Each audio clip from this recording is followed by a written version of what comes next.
A Day in the Life of a Feudal Serf. Section 1, The Pre-Dawn Awakening and the Peasant Longhouse. The darkness inside a medieval longhouse isn't just empty space, it's almost solid, like you could reach out and touch it. It smells of cold ash, dried rushes, and that sweet, heavy scent of livestock. Before the first hint of sun appears on the horizon, the serf begins to stir. Waking up isn't a sudden thing. It's gradual, a slow coming to against the backdrop of a world that's completely still. Even in summer, the air inside feels cool, trapped by those thick wattle and daub walls. These walls, made from hazel or willow branches woven together and covered with mud, straw, and animal dung, feel like part of the earth itself. If you run your hand along them in the dark, you can feel the ridges of wood beneath the dried clay, rough but somehow comforting in how permanent they feel. The serf lies on a simple straw pallet. Not the soft, processed straw you might imagine, but actual stalks that rustle with every movement. The sound is dry and rhythmic. Every shift brings a crisp, hollow snap of grain husks. Over time, the straw has packed down into a shallow nest that fits the shape of the body. There's a particular smell to this bedding. The scent of harvest, a faint dustiness that catches in the back of your throat, and lingering herbs scattered in to keep insects away. Dried lavender maybe, or more likely pungent wormwood and tansy, their scents faded but still there in the stagnant night air. Nearby, the central hearth embers give off a faint, dying glow. The hearth is the heart of the home, just a simple circle of stones set into the dirt floor. There's no chimney. Smoke from the evening fire has risen into the rafters, coating the thatched roof in a thick layer of protective soot. This soot actually serves a purpose, acting as natural pest control against the insects that would otherwise make homes in the straw roofing. Looking up into the darkness, you can't see the roof, but the smell of creosote and old smoke is everywhere. A bitter, woody scent that seeped into every timber and every thread of the serf's woolen tunic. The silence in the house has layers. There's the silence of the humans, and then there's the living silence of the animals. In a longhouse, the family lives at one end and the livestock are kept at the other, separated only by a low timber partition or a simple change in floor level. When a cow shifts its weight in the darkness, it's a heavy, rhythmic thud. Its breathing is a slow, wet sound, a long, deep breath in followed by a warm, vibrating exhale. Is grounding that sound. The animals provide warmth, their large bodies acting like organic heaters that radiate steady energy throughout the long night. The smell of cattle, musky, earthy, and damp, mingles with the scent of the hearth, creating the smell of peasant life. The serf reaches out to find the edge of the wool blanket. The wool is coarse and heavy, the fibers thick and slightly oily with lanolin. It hasn't been bleached or refined, it's the color of the sheep it came from, a dull, natural gray. The weight of the blanket is a physical presence, a constant reminder of the labor it took to make it. Every thread was spun by a hand the serf knows, every inch woven on a loom that sits in the corner of this very room. The fabric scratches against skin, but it's warm, and in the damp pre-dawn chill, warmth is the main luxury. Outside, the world is caught in what you might call the gray hour. There's no wind to rattle the heavy wooden door, which is held shut by a simple leather thong or wooden bolt. The door itself is thick oak, shaped with an adze, the blade marks still visible as long, shallow ripples in the wood grain. The serf sits up slowly. The floor beneath the pallet is hard-packed earth, beaten down by generations of footsteps until it's as solid as stone. In summer it feels cool and dry. In winter it holds a damp chill that seeps right through the straw. The first task is reviving the fire. The serf moves toward the hearth, feet finding the familiar path through the darkness. The floor is covered in rushes, long hollow green stems gathered from the marshy edges near the lord's manor. These rushes only get changed a few times a year, and as they age they break down, mixing with dirt and the occasional scrap of food or drop of ale to create floor covering that's both insulation and a record of the months gone by. Walking on old rushes makes a soft, muffled crunching sound, duller than the snap of bedding straw. At the hearth the serf kneels. The stones are still warm to the touch.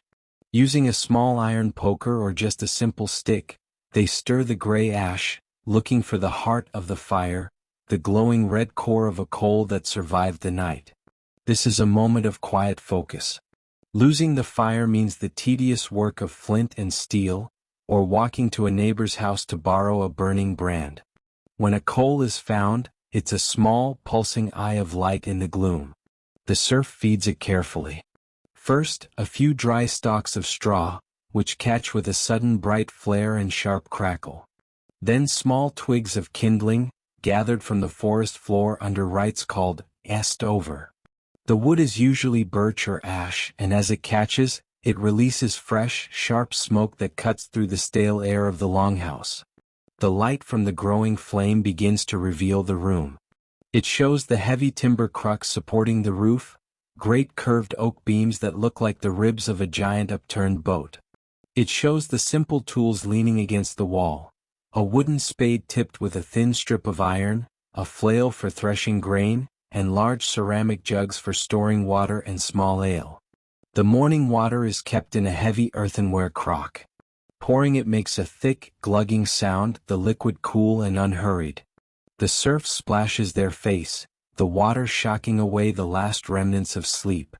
There's no soap, just the friction of hands against skin and drying off with a rough linen cloth. The linen is stiff from being dried over a hedge in the sun, and it smells of the outdoors, a sharp contrast to the enclosed atmosphere inside. The rest of the household begins to stir. The sounds are repetitive and predictable. Children yawning, the rustle of pallets, low murmurs of morning greetings that are more breath and vibration than actual words. There's no urgency in these movements. The day ahead will be long, 14 hours of labor or more, and the body needs to be coaxed into motion. The morning meal continues the night's flavors. It's a bowl of pottage left from the night before, eaten cold or slowly reheated over the new flames. Pottage is thick porridge made of boiled grains, mostly barley and oats, and thickened with dried peas or beans. It's dense, heavy food, designed to sit in the stomach and provide slow-burning energy. The spoon is carved from boxwood or fruitwood, polished smooth by years of use. The sound of the spoon scraping the bottom of the wooden bowl is rhythmic, hollow clicking, a sound that's echoed in this house every morning for decades. As the pottage is eaten, the light outside begins to change. The deep black sky turns bruised purple, then pale, translucent gray. The eye holes in the walls, small unglazed openings that serve as windows, start to admit the first weak morning light.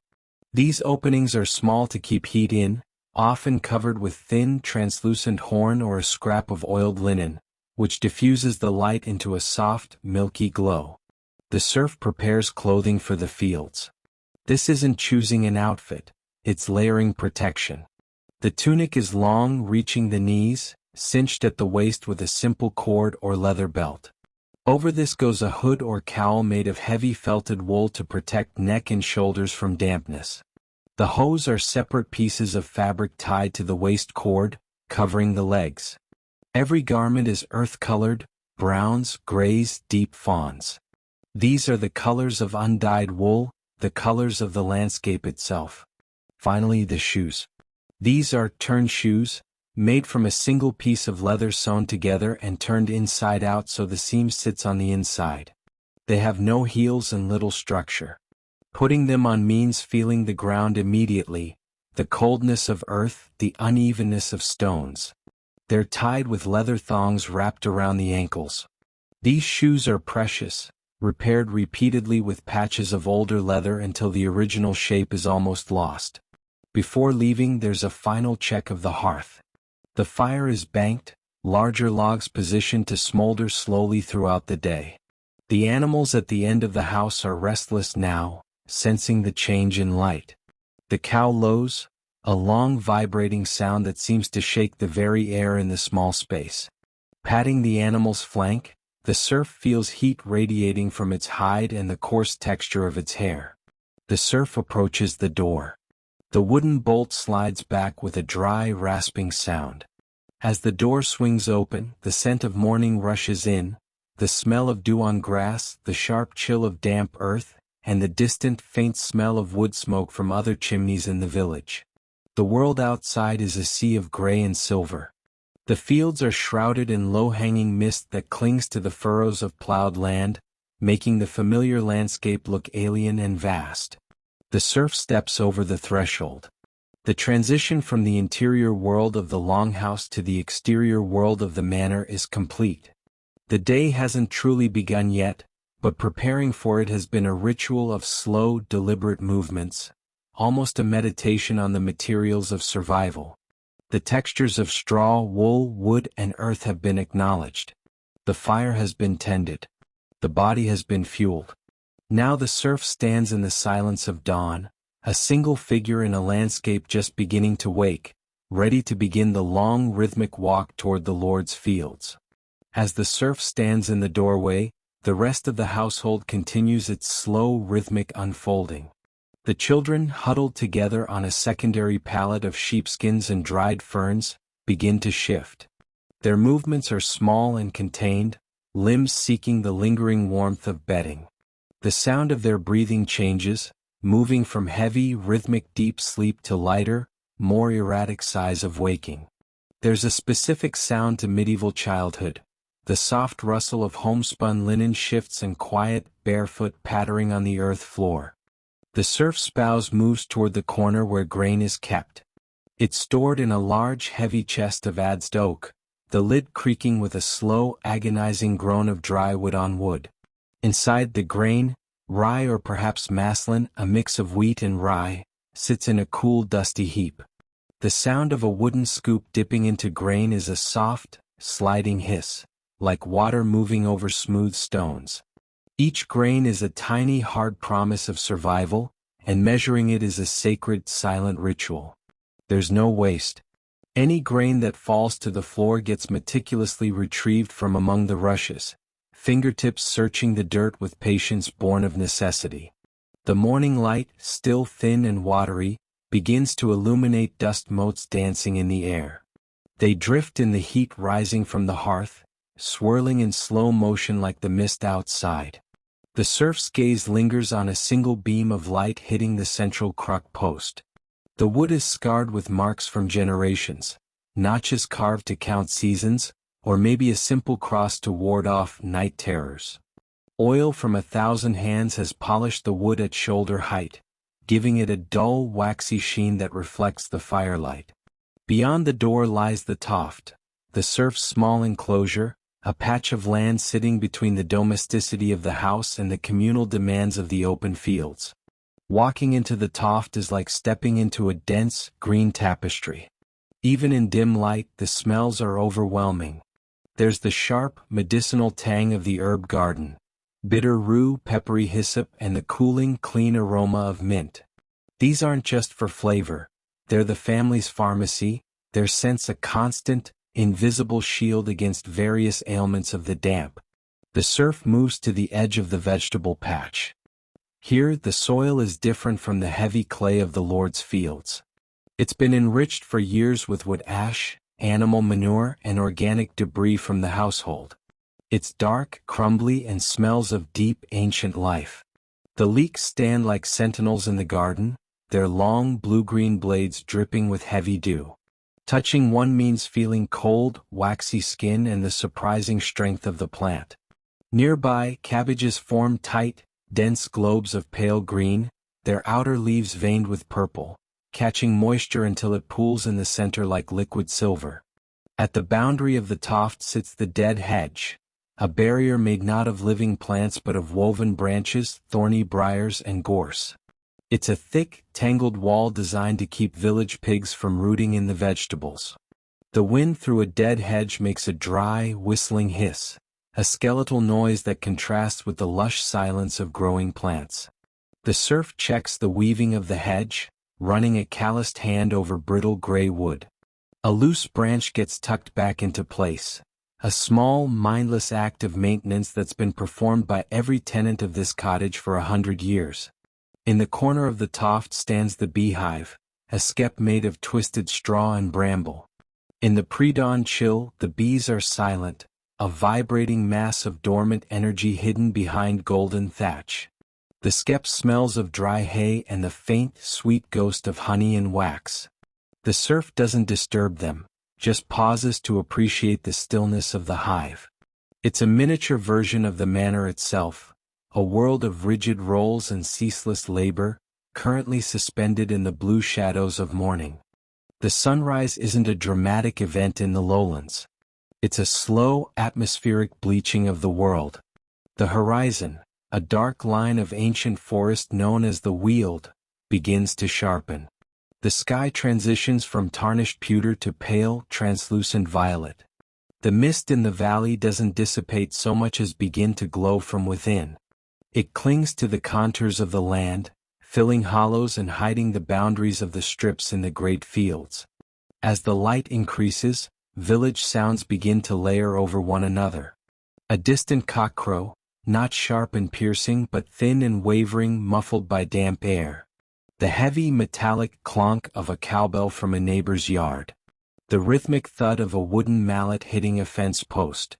These sounds are sparse, separated by long intervals of silence, emphasizing the vastness of morning.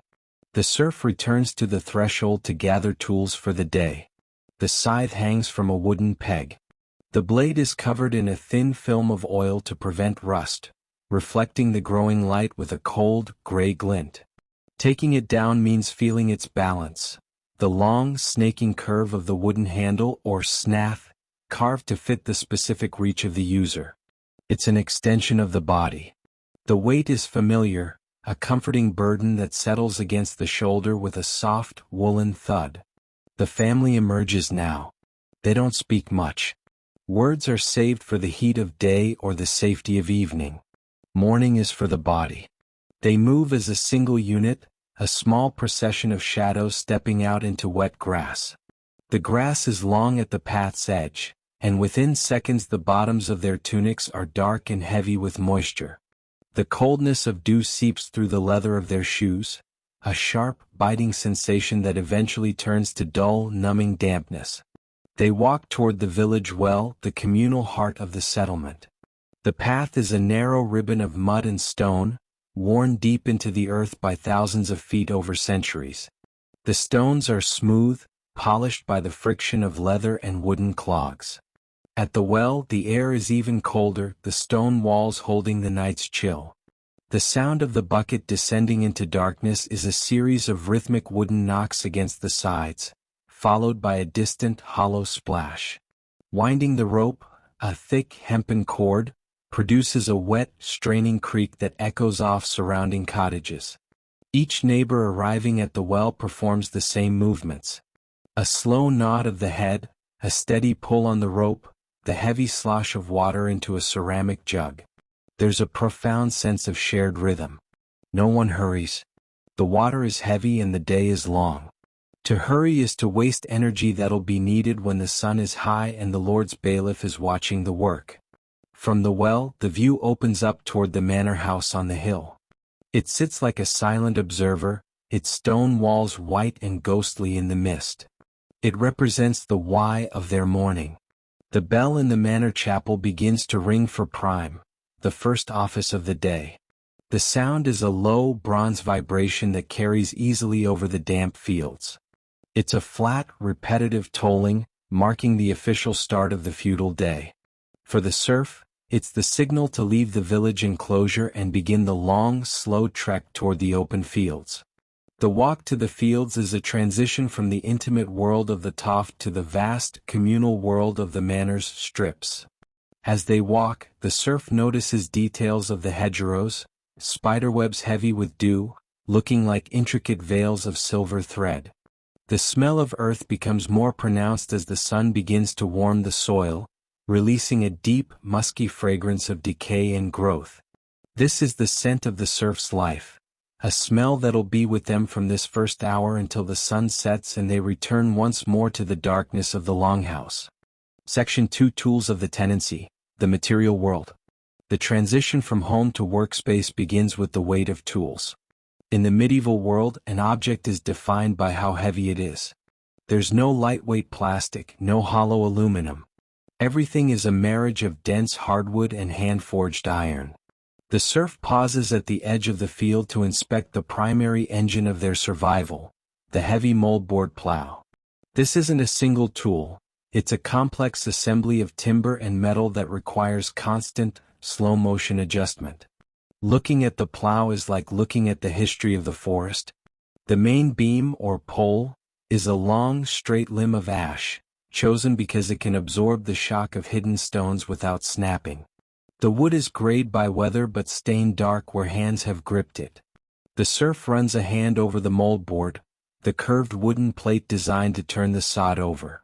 It's made of oak reinforced with thin strips of iron. The surface is polished to glass-like smoothness, not by sandpaper, but by the relentless friction of miles of earth sliding across its face. There's a specific smell to the plow, wet wood mixed with old grease used to lubricate the axles and the metallic tang of the coulter. The coulter is the heavy iron knife that hangs before the plowshare. It's the part that cuts the earth before the share lifts it. The serf kneels in damp grass to inspect the edge.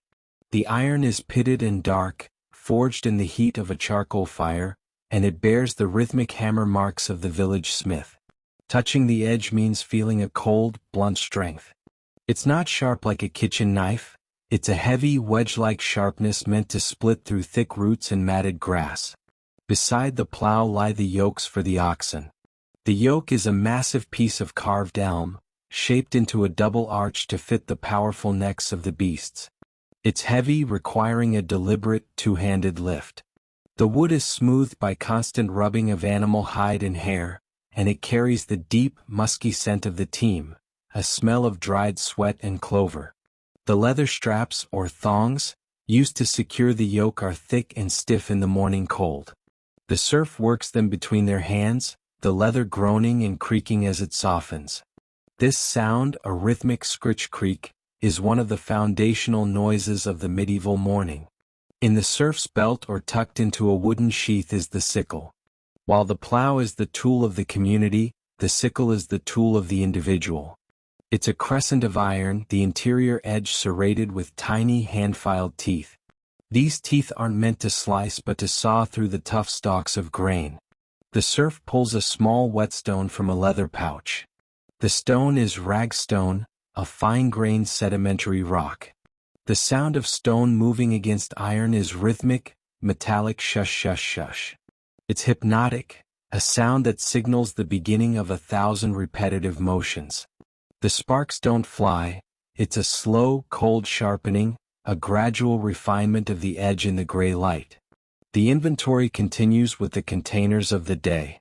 A basket, or seed lip, hangs from a shoulder strap. It's made of woven willow or osiers. Touching the basket means feeling the flexibility of the wood. It's light and skeletal but strong. The weave is tight enough to hold grain but loose enough to breathe. The smell of willow is slightly bitter, a clean, watery scent that reminds the serf of the riverbanks where the osiers were harvested. Inside the basket, the seed grain is a dry, shifting mass. Running a hand through the grain produces a sound like falling rain, a soft, hushing patter as thousands of tiny husks rub against one another. Every tool has a specific voice.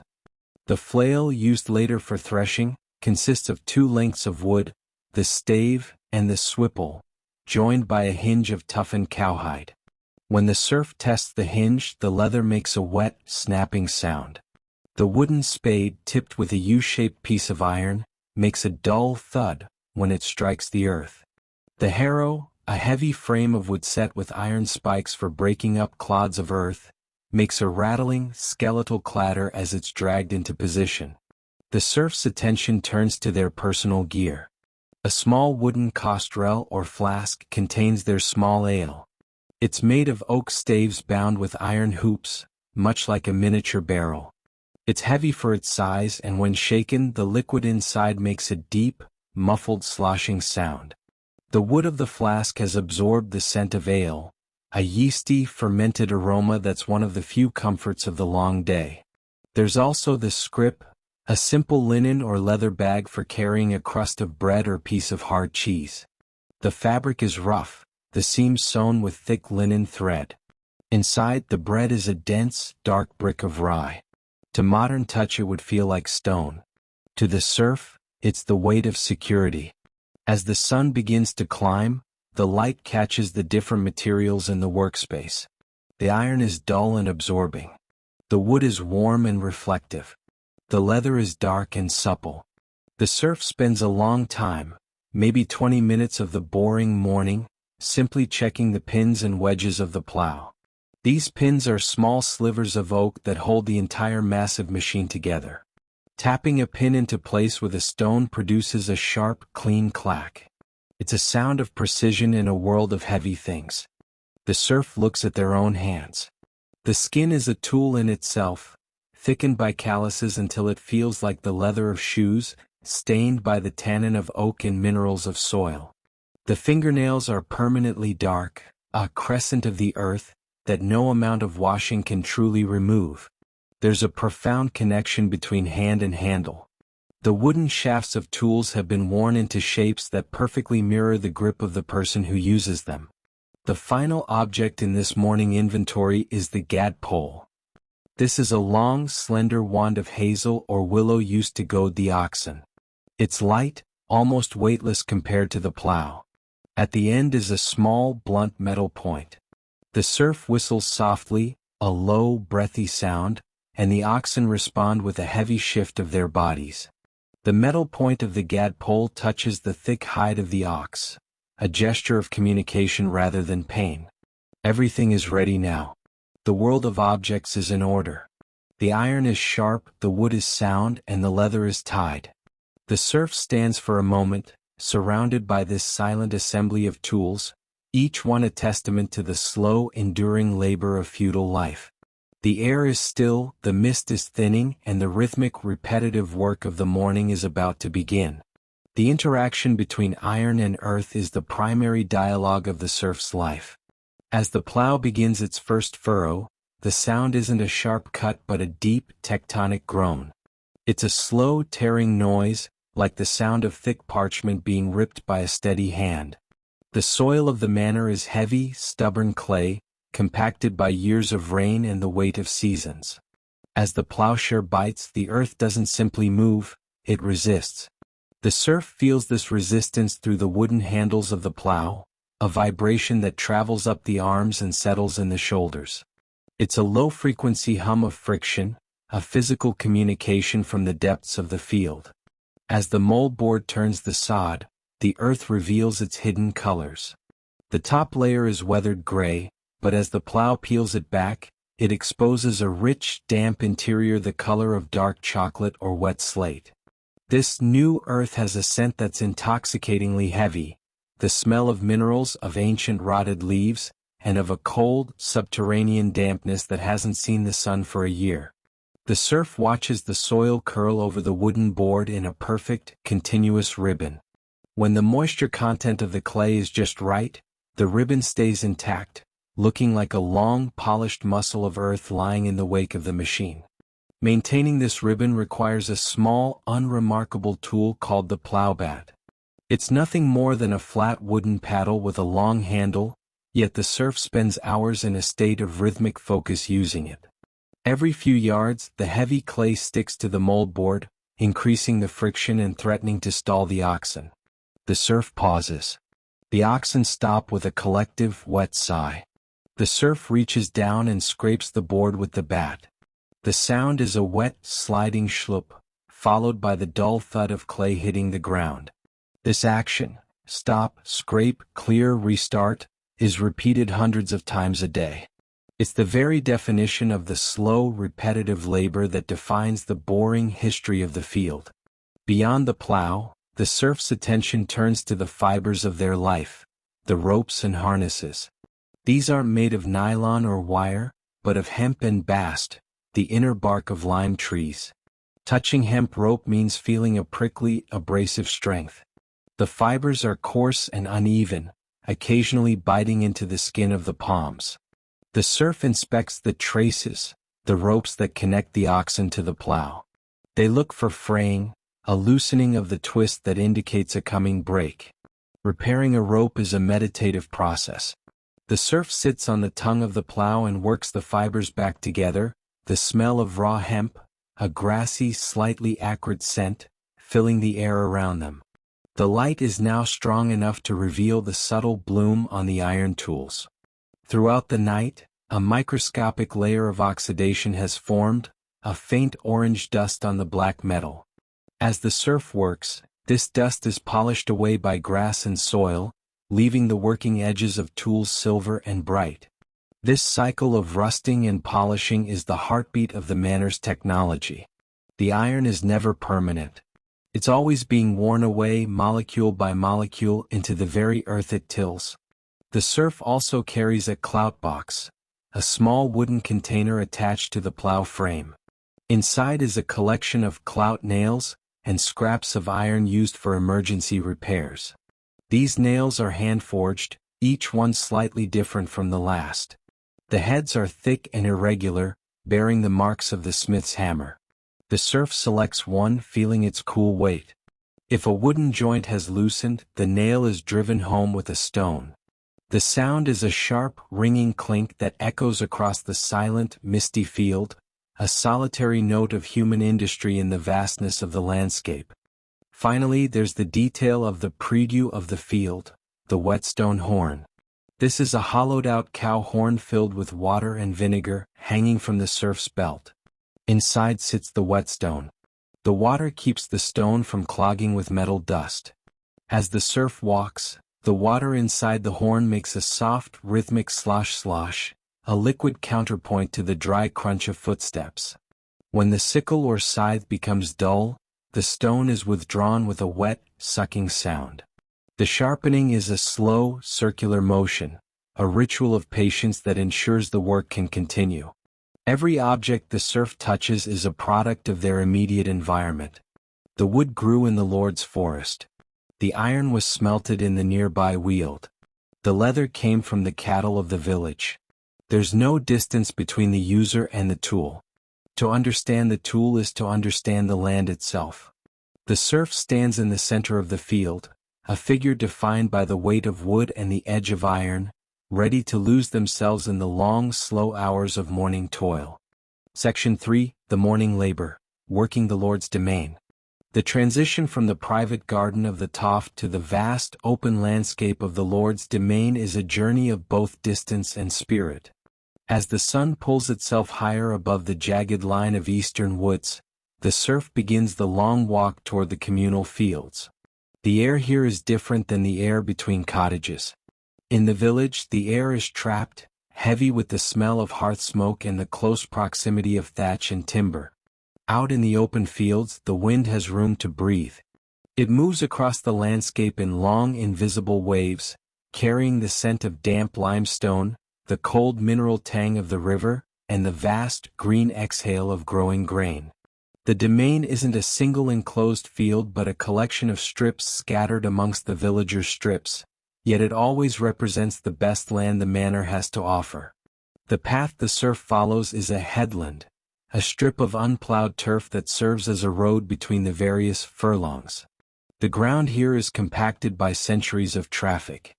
It's a mosaic of hard-packed gray clay, embedded flint stones polished smooth by the passage of wooden wheels, and resilient patches of chamomile that release a faint, apple-like scent when crushed under the weight of heavy leather shoes.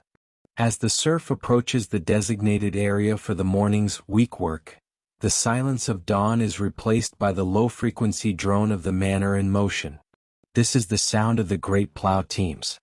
In the feudal world, the plow is a communal machine, a massive wooden engine that requires more power than any single peasant can provide. To work the Lord's land, the village must combine its strength. The primary sound is the breathing of the oxen. An 8-ox team is a living, huffing wall of muscle. Their breath emerges from their nostrils in twin plumes of white steam that catch the morning light, a rhythmic huffish that sounds like the earth itself is breathing. The serf takes their place in the hierarchy of the team. Today they might be the driver, the person tasked with walking alongside the leading pair of oxen.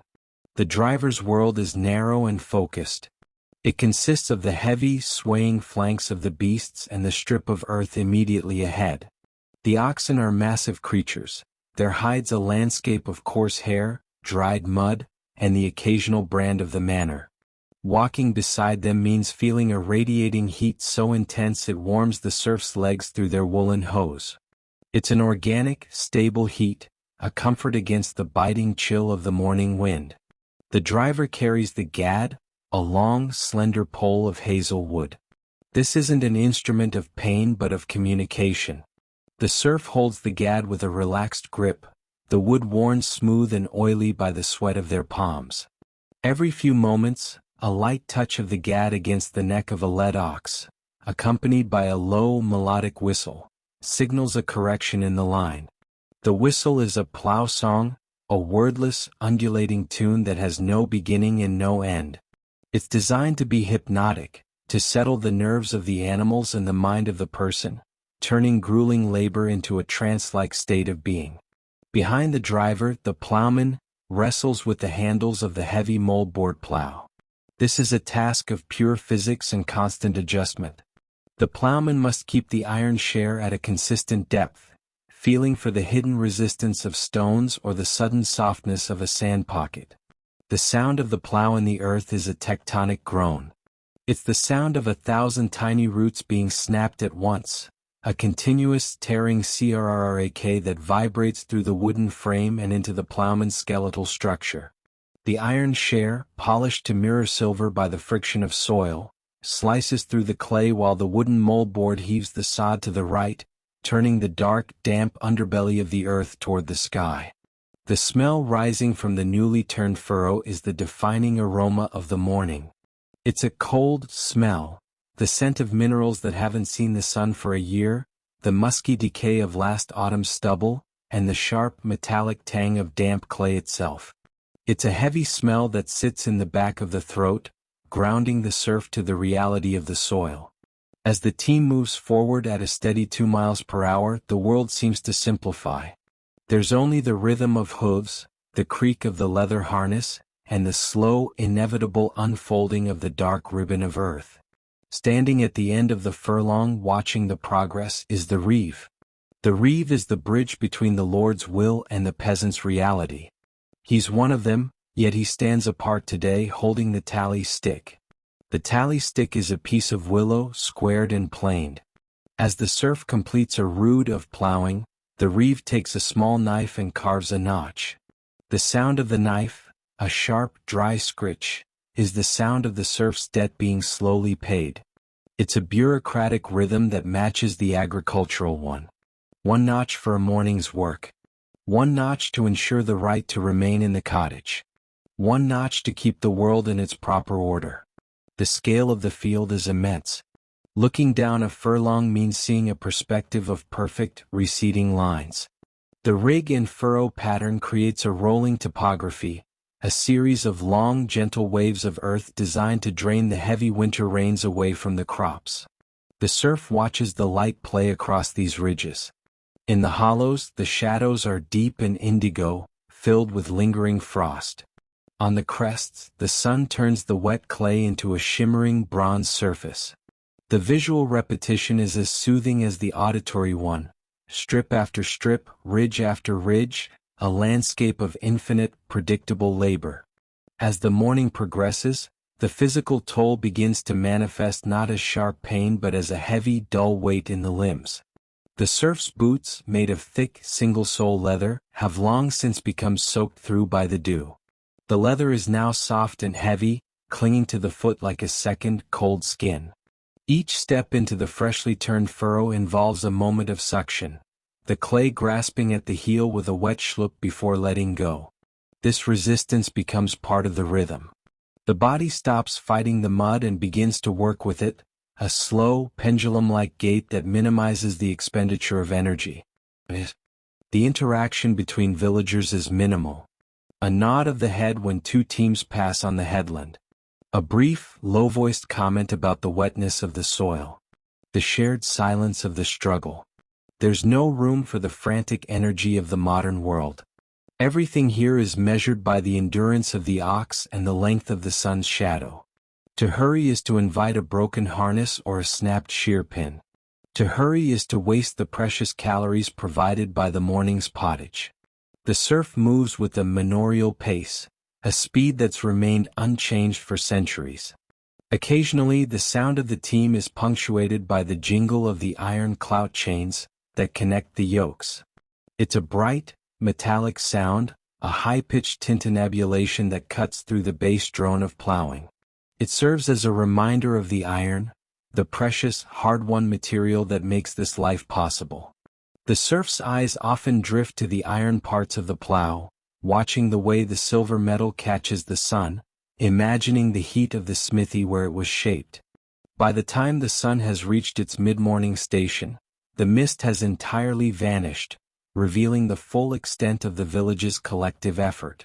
Dozens of men and women are scattered across the domain, looking like slow-moving specks of brown and gray against the vast green and gold of the manor. There's a profound sense of belonging in this labor, not necessarily a happy belonging but a structural one. The serf is a component of the machine, as vital and as replaceable as the wooden pins that hold the plow together. The world feels solid. The sky is flat, pale blue, the clouds moving with the same unhurried pace as the oxen. The horizon is bounded by the dark ancient trees of the wild, a place of mystery and danger that serves to make the ordered, plowed world of the manor feel safe and controlled. Within the boundaries of the Lord's strips, everything is known. Every stone has been turned before. Every weed has a name. Every furrow is a continuation of a line drawn by an ancestor's hand. The serf sinks deeper into the boring comfort of the repetition, the mind wandering into a dreamless state while the feet continue to find their way through the heavy, welcoming clay. As the sun continues its slow, climbing arc, the physical reality of the domain begins to shift. The initial chill of morning has evaporated, replaced by a growing humidity that rises from the damp earth. This is the hour of the slow grind, where the novelty of morning has worn off and the finish line of midday is not yet in sight. The serf is now fully integrated into the mechanical rhythm of the plow team. There's a specific sound that defines this hour, the clatter of the pins. A medieval plow isn't a rigid piece of engineering, it's a flexible, living assembly held together by tension and small slivers of hardwood. As the team moves over the uneven rig and furrow, the wooden joints of the plow groan and flex. The small oak pegs, the shear pins, chatter in their sockets. This sound is a constant, rhythmic clack-clack-clack, a percussive counterpoint to the deep tearing sound of the soil. Suddenly the rhythm breaks. The plow hits a boulder stone, a piece of limestone pushed up from the deep bedrock by winter frost. There's a sharp, sickening crack of wood, a sound that carries across the silent field like a gunshot. The oxen stop instantly, their massive bodies tensing. The serf, acting as the driver, feels the vibration through the earth. The plowman swears a low, tired oath. One of the wooden pins has sheared off, saving the expensive iron share from shattering but halting the work. The repair is a study in slow, deliberate patience. There's no rushing a plow repair. The serf walks to the headland where the spare wood is kept, a bundle of pre-cut oak and ash pegs soaking in a bucket of water to keep them supple. The sound of the pegs being moved in the water is a soft, musical clinking. The serf selects a new pin, feeling its grain with a thumb. It's cold, wet, and incredibly dense. Returning to the plow, the plowman clears away the shattered remains of the old pin with a small iron pick. The sound is a dry, scraping scritch. The new pin is tapped into place with a smooth stone. Tick, tick, tick. The sound is high-pitched and clean. When the pin is seated, the team is ready again. This 20-minute interruption isn't a frustration. It's simply part of the day's texture, a boring necessity of the feudal contract. The serf returns to the side of the oxen. Up close, the oxen are a world unto themselves. Their eyes are large, liquid, and fringed with thick, dust-covered lashes. They don't look at the serf with intelligence but with a profound, stoic acceptance. The smell of the team is now overpowering, a mixture of hot hair, fermented grass breath, and the sharp, ammonia scent of their waste. As they move, the skin over their ribs ripples like water. The serf watches the hocks, the heavy joints of the hind legs. With every step, the tendons snap with a dull, wet pop. It's a sound of immense tension being released and reapplied, thousands of times an hour. The ecology of the furrow provides its own repetitive entertainment. Following directly behind the plow is a cloud of birds, mostly rooks and gulls that have traveled inland.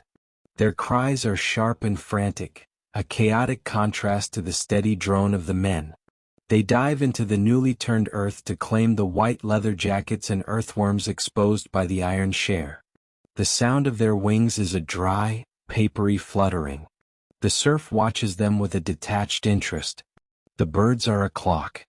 When they begin to settle and preen on the headlands, it means the first flush of soil life has been harvested, and the morning is truly half spent. The strip being plowed today is a long acre. Looking down its length means seeing a perspective of perfect, receding lines. The serf notices the weeds of the domain, the corncockle with its purple flowers, the bright yellow charlock, and the stubborn thistles. These are the enemies of the grain, but here in the morning light, they're simply part of the tapestry. The serf's hand occasionally brushes against a tall thistle at the edge of the furrow, the prick of the spine a sharp, needle-like reminder of the world's hostility. As the morning reaches its zenith, the heat begins to create a shimmer on the horizon. The manor house, which seemed so solid at dawn, now looks fluid and unstable in the rising heat haze. The sounds of the village, the church bell, the distant blacksmith's hammer, become muffled as if the air itself has become thicker. The serf's pulse has slowed to match the pace of the oxen. This is the plowman's trance, a state of consciousness where the ego disappears, replaced by a sensory loop of iron, wood, mud, and breath. There's a profound silence at the heart of the labor. Even with the birds, the chains, and the groaning wood, the scale of the field swallows the sound. The serf feels small, a tiny point of industry in a vast, indifferent landscape. The boringness of the task becomes a form of protection. In the repetition there's safety. As long as the plow moves, as long as the oxen breathe, as long as the earth turns, the world is functioning as it should. The notches on the reeve's tally stick continue to grow, a wooden record of a life spent in 3-foot increments. The serf looks at the headland, where they'll eventually stop for the midday break. It seems miles away, a green mirage at the end of a dark brown sea. But the feet keep moving. Schlop, schlop, schlop. The suction of the clay, the heat of the ox, the weight of the gadpole. Each element is a bead on a rosary of labor. The morning isn't a thing to be conquered, but a thing to be endured, one slow rhythmic furrow at a time. Section 4. The midday break, pottage bread and small ale. The signal for the midday break isn't a whistle or a clock but a suspension of gravity. It begins when the sun reaches its highest point, casting shadows that are small, dark pools directly beneath the feet of the oxen. The reeve raises his hand, a silent gesture that ripples across the domain. One by one the plow teams come to a halt. The cessation of noise is more jarring than its start. The sudden absence of tearing earth and clinking chains leaves a vacuum in the air, filled only by the heavy rhythmic panting of the beasts. The serf unyokes the lead pair of oxen with movements that are slow and stiff. The leather straps, now hot and dark with the animal's sweat, are unwound from the horns. There's a specific sound to this, the dry, rasping slide of leather on bone. The oxen don't move away. They stand like stone statues, their heads lowered, their tongues occasionally licking the salt from their own muzzles. The serf leaves them to graze on the weeds of the headland, their large teeth making a rhythmic crunch slide as they tear at the tough stalks of wild vetch. The serf seeks the shade of a solitary hawthorn tree at the edge of the furlong. The ground here is a thick carpet of dry grass and old leaves, offering a soft, dusty cushion. As the serf sits, the physical relief is a slow, spreading warmth that starts in the lower back and travels down to the heels. For the first time in hours, the body isn't in a state of tension. The air under the tree is several degrees cooler, smelling of the crushed herbs beneath the serf's weight and the bitter woody scent of the hawthorn's bark. Now begins the ritual of the meal. The serf reaches for their scrip, the linen bag that's been hanging from the plow handle. The fabric is stained with the dust of the field, feeling rough and gritty against the fingers. Inside is the core of their existence, a wedge of dark rye bread. This bread isn't the soft, airy loaf of the modern world. It's a dense, heavy brick, baked days ago in the communal oven. Its crust is as hard as bark, requiring a slow, deliberate effort to break. The sound of the bread being torn is a low, woody snap. Eating this bread is a long, repetitive process. The interior is gray-brown and slightly sour, flavored with the wild yeasts of the village. It's gritty, containing small fragments of stone from the village mill, the teeth of the manor. The serf chews slowly, the rhythmic motion of the jaw mirroring the rhythmic motion of the morning's walk. Every bite is an investment of energy. The taste is honest and deep, a flavor of fermented grain and wood smoke that's been absorbed by the crust during its time in the oven. Next comes the small ale, contained in the wooden costrel. The serf pulls the wooden bung from the flask with a sharp, hollow pop.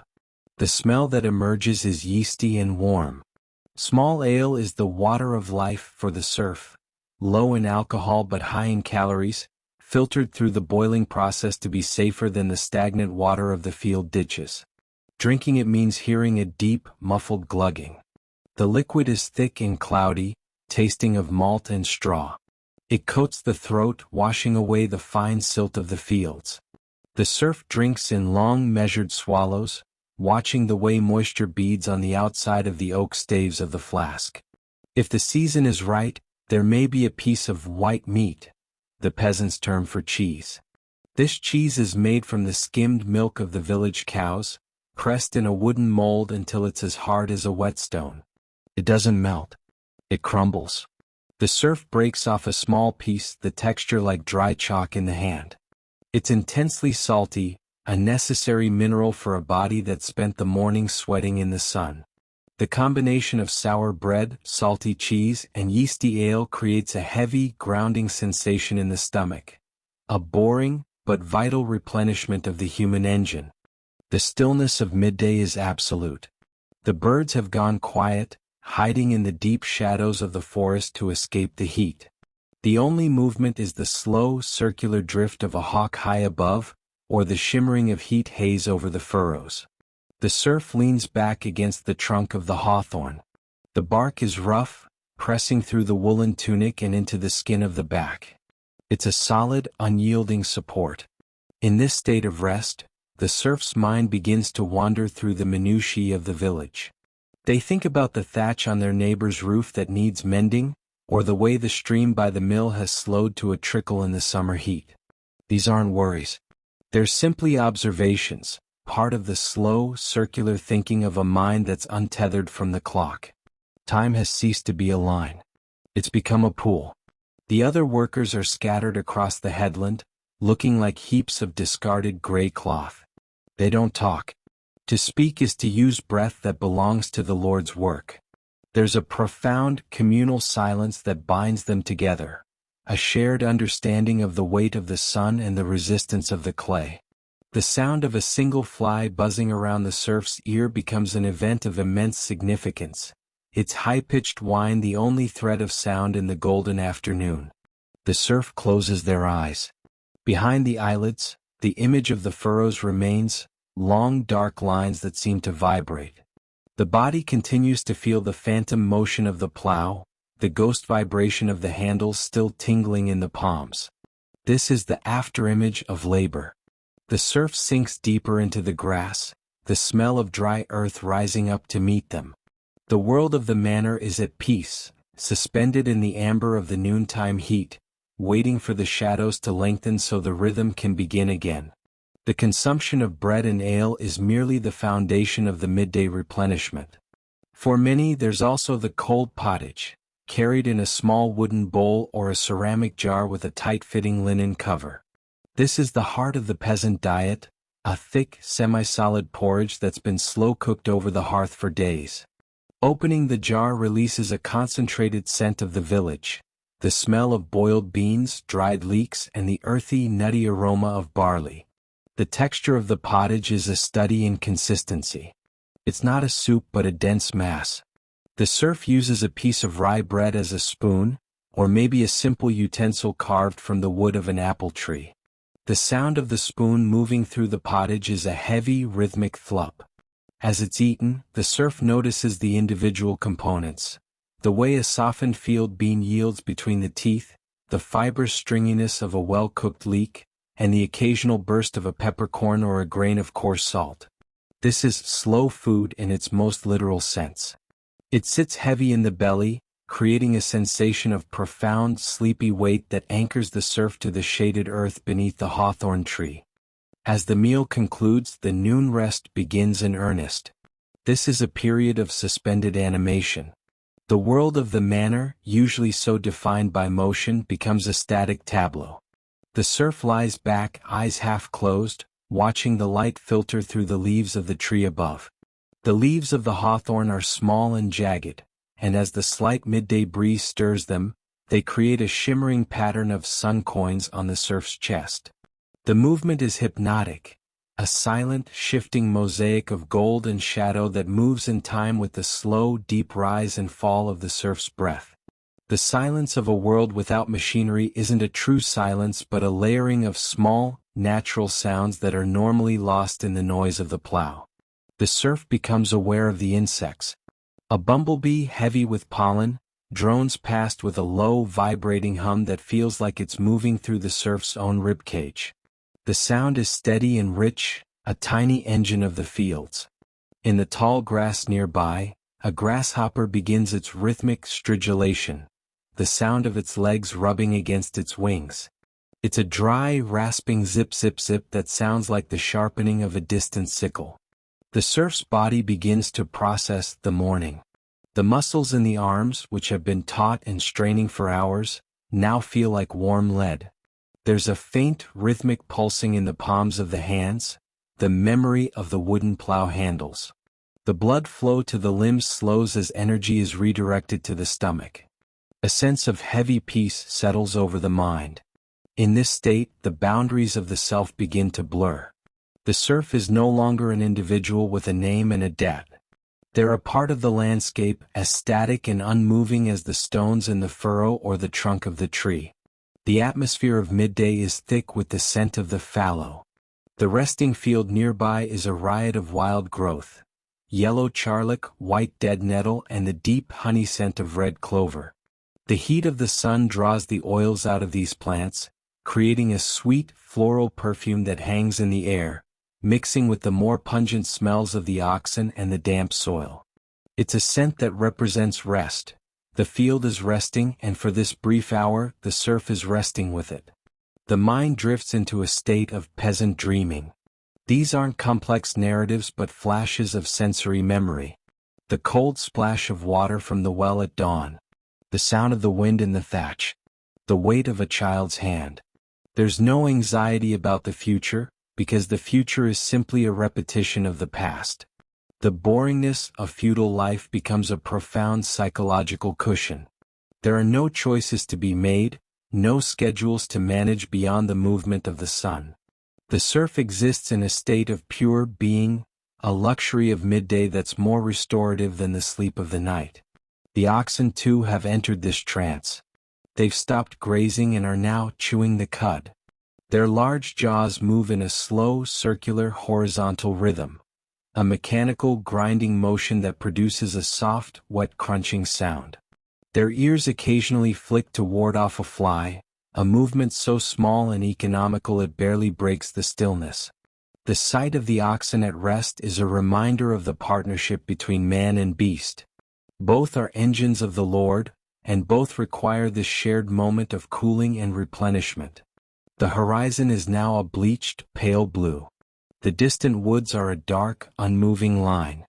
Nothing in the landscape suggests the passage of time. If a traveler from 100 years in the past or 100 years in the future were to stumble upon this scene, they'd see the same huddle of gray-clad figures, the same wooden flasks and the same heavy, sleeping oxen. It's the eternal noon of the Middle Ages. The serf notices a small beetle climbing a blade of grass near their hand. The beetle is vibrant, metallic green, looking like a dropped jewel in the dust. Its movements are jerky and deliberate. The serf watches it for what feels like an eternity, captivated by the way its legs grasp the microscopic ridges of the grass. In the absence of books, screens, or clocks, the beetle becomes a masterpiece of entertainment. The scale of the world has shrunk to the 6 inches around the serf's head, and in that small space, there's an infinite amount of detail to observe. Slowly the quality of light begins to change.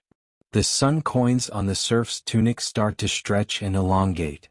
The shadows of the oxen begin to pull away from their hooves, reaching out toward the east. The deep, heavy peak of rest has passed. The stomach is full, the limbs are cool, and the mind begins to stir from its dreamless state. The reeve is the first to move. The sound of his boots on the dry grass, a crisp, breaking noise, is the signal that the transition is beginning. He doesn't need to speak. The sound of him standing up, the soft jingle of the keys or tools at his belt, and the way he looks toward the sun are enough. The boring stillness of noon is about to be replaced by the boring rhythm of the afternoon. The serf sits up. The back of the tunic is damp where it pressed against the tree, and the air feels suddenly cooler against the skin. There's a momentary reluctance in the joints, a stiffness that must be worked out with a slow, deliberate stretch. The taste of the small ale still lingers, yeasty and sweet. The serf reaches for the wooden kostrel, taking one final, small sip to clear the dust from the throat. The midday break is over, leaving behind a memory of silence and the heavy, comforting weight of bread and pottage. The long, slow climb toward evening is about to begin.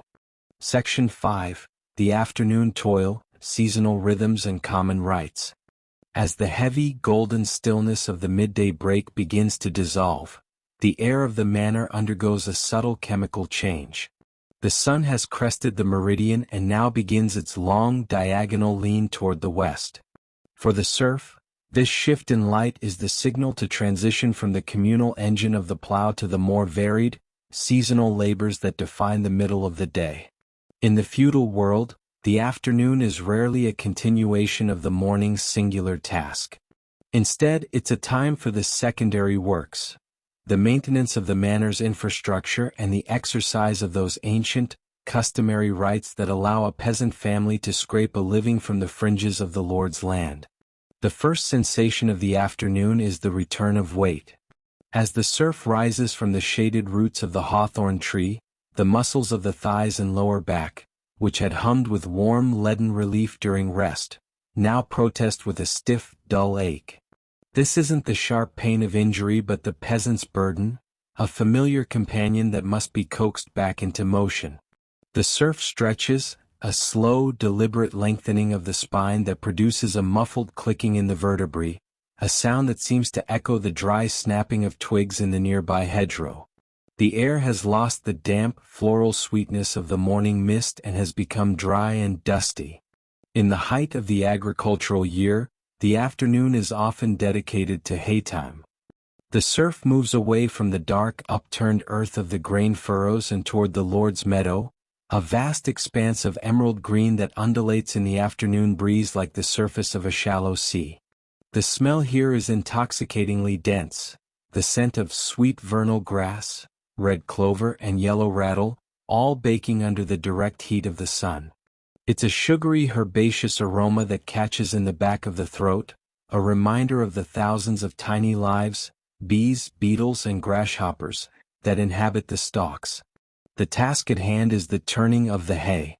In the morning, the mowers had passed through with their great scythes, leaving behind long rhythmic ribbons of fallen grass known as swaths. Now, in the heat of afternoon, these swaths must be tossed and turned to ensure the sun can reach every blade. The serf takes up a wooden rake, a tool of elegant simplicity.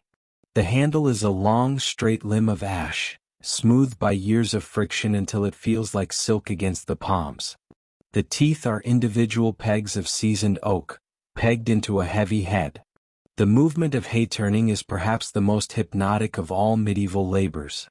The serf walks with a steady backwards gait, the rake moving in a wide sweeping arc. The sound is a constant, rhythmic hiss-swish, hiss-swish. It's the sound of dry blades of grass sliding over one another, a soft, papery friction that fills the meadow. As the hay is tossed, a fine cloud of hay dust rises, microscopic particles of dried leaf and seed that shimmer in the shafts of sunlight like golden smoke. The serf breathes this dust, feeling it settle into the creases of their skin and the fibers of their tunic, creating a gritty, itchy layer that's the hallmark of the summer worker. Within this labor there's a profound sense of boring geometry. The meadow is transformed from a chaotic wild space into an ordered series of windrows, long straight piles of drying grass. The serf focuses on the tip of the rake, watching the way it catches the green gold stalks and flips them over. There's no urgency. If the hay is turned too fast, it shatters and loses its nutritional value. If it's turned too slow, the dampness of the earth will rot the bottom layer. The pace is dictated by the sun and the wind, a slow, natural calibration that requires the serf to become a human pendulum. As the hours of early afternoon pass, the serf's mind drifts into the rhythm of the rake. They observe the minute details of the meadow floor that are usually hidden. A ground-nesting bird's nest, cleverly woven from the same grass they're harvesting. The frantic scurrying of a field vole displaced by the rake. The way the light catches the iridescent wings of a dragonfly patrolling the riverbank. These observations aren't distractions, they're the texture of the serf's reality. In a world without books, the meadow is the primary text, and the afternoon is the time for reading its intricate, repetitive lines. The heat of afternoon brings out the biting flies, the clegs and stable flies that plague both man and beast. The serf develops a subconscious twitch, a rhythmic shrugging of the shoulders or a sudden sharp slap of the hand against the forearm to ward off the sting. This movement becomes part of the work rhythm, as predictable as the swing of the rake. The oxen, tethered at the edge of the meadow to rest, provide a distant, percussive accompaniment with the heavy thud-thud of their tails against their flanks. When the hay turning is complete, or if the season has turned toward the cooling damp of autumn, the afternoon toil shifts to the Lord's wood. This is the realm of common rights, those essential legal permissions that allow the serf to sustain their household from the manor's wilderness. The transition from the bright, exposed meadow to the cathedral-like gloom of the ancient oak forest is a sensory shock. The air is suddenly 10 degrees cooler, smelling of damp moss, rotting bark, and the sharp, resinous scent of pine needles. The serf is here to exercise the right of est over, the gathering of fuel for the winter hearth. In the feudal legal system, this is a highly regulated act of boring precision. The serf may only take dead wood, that which has fallen to the forest floor or can be reached by hook or by crook.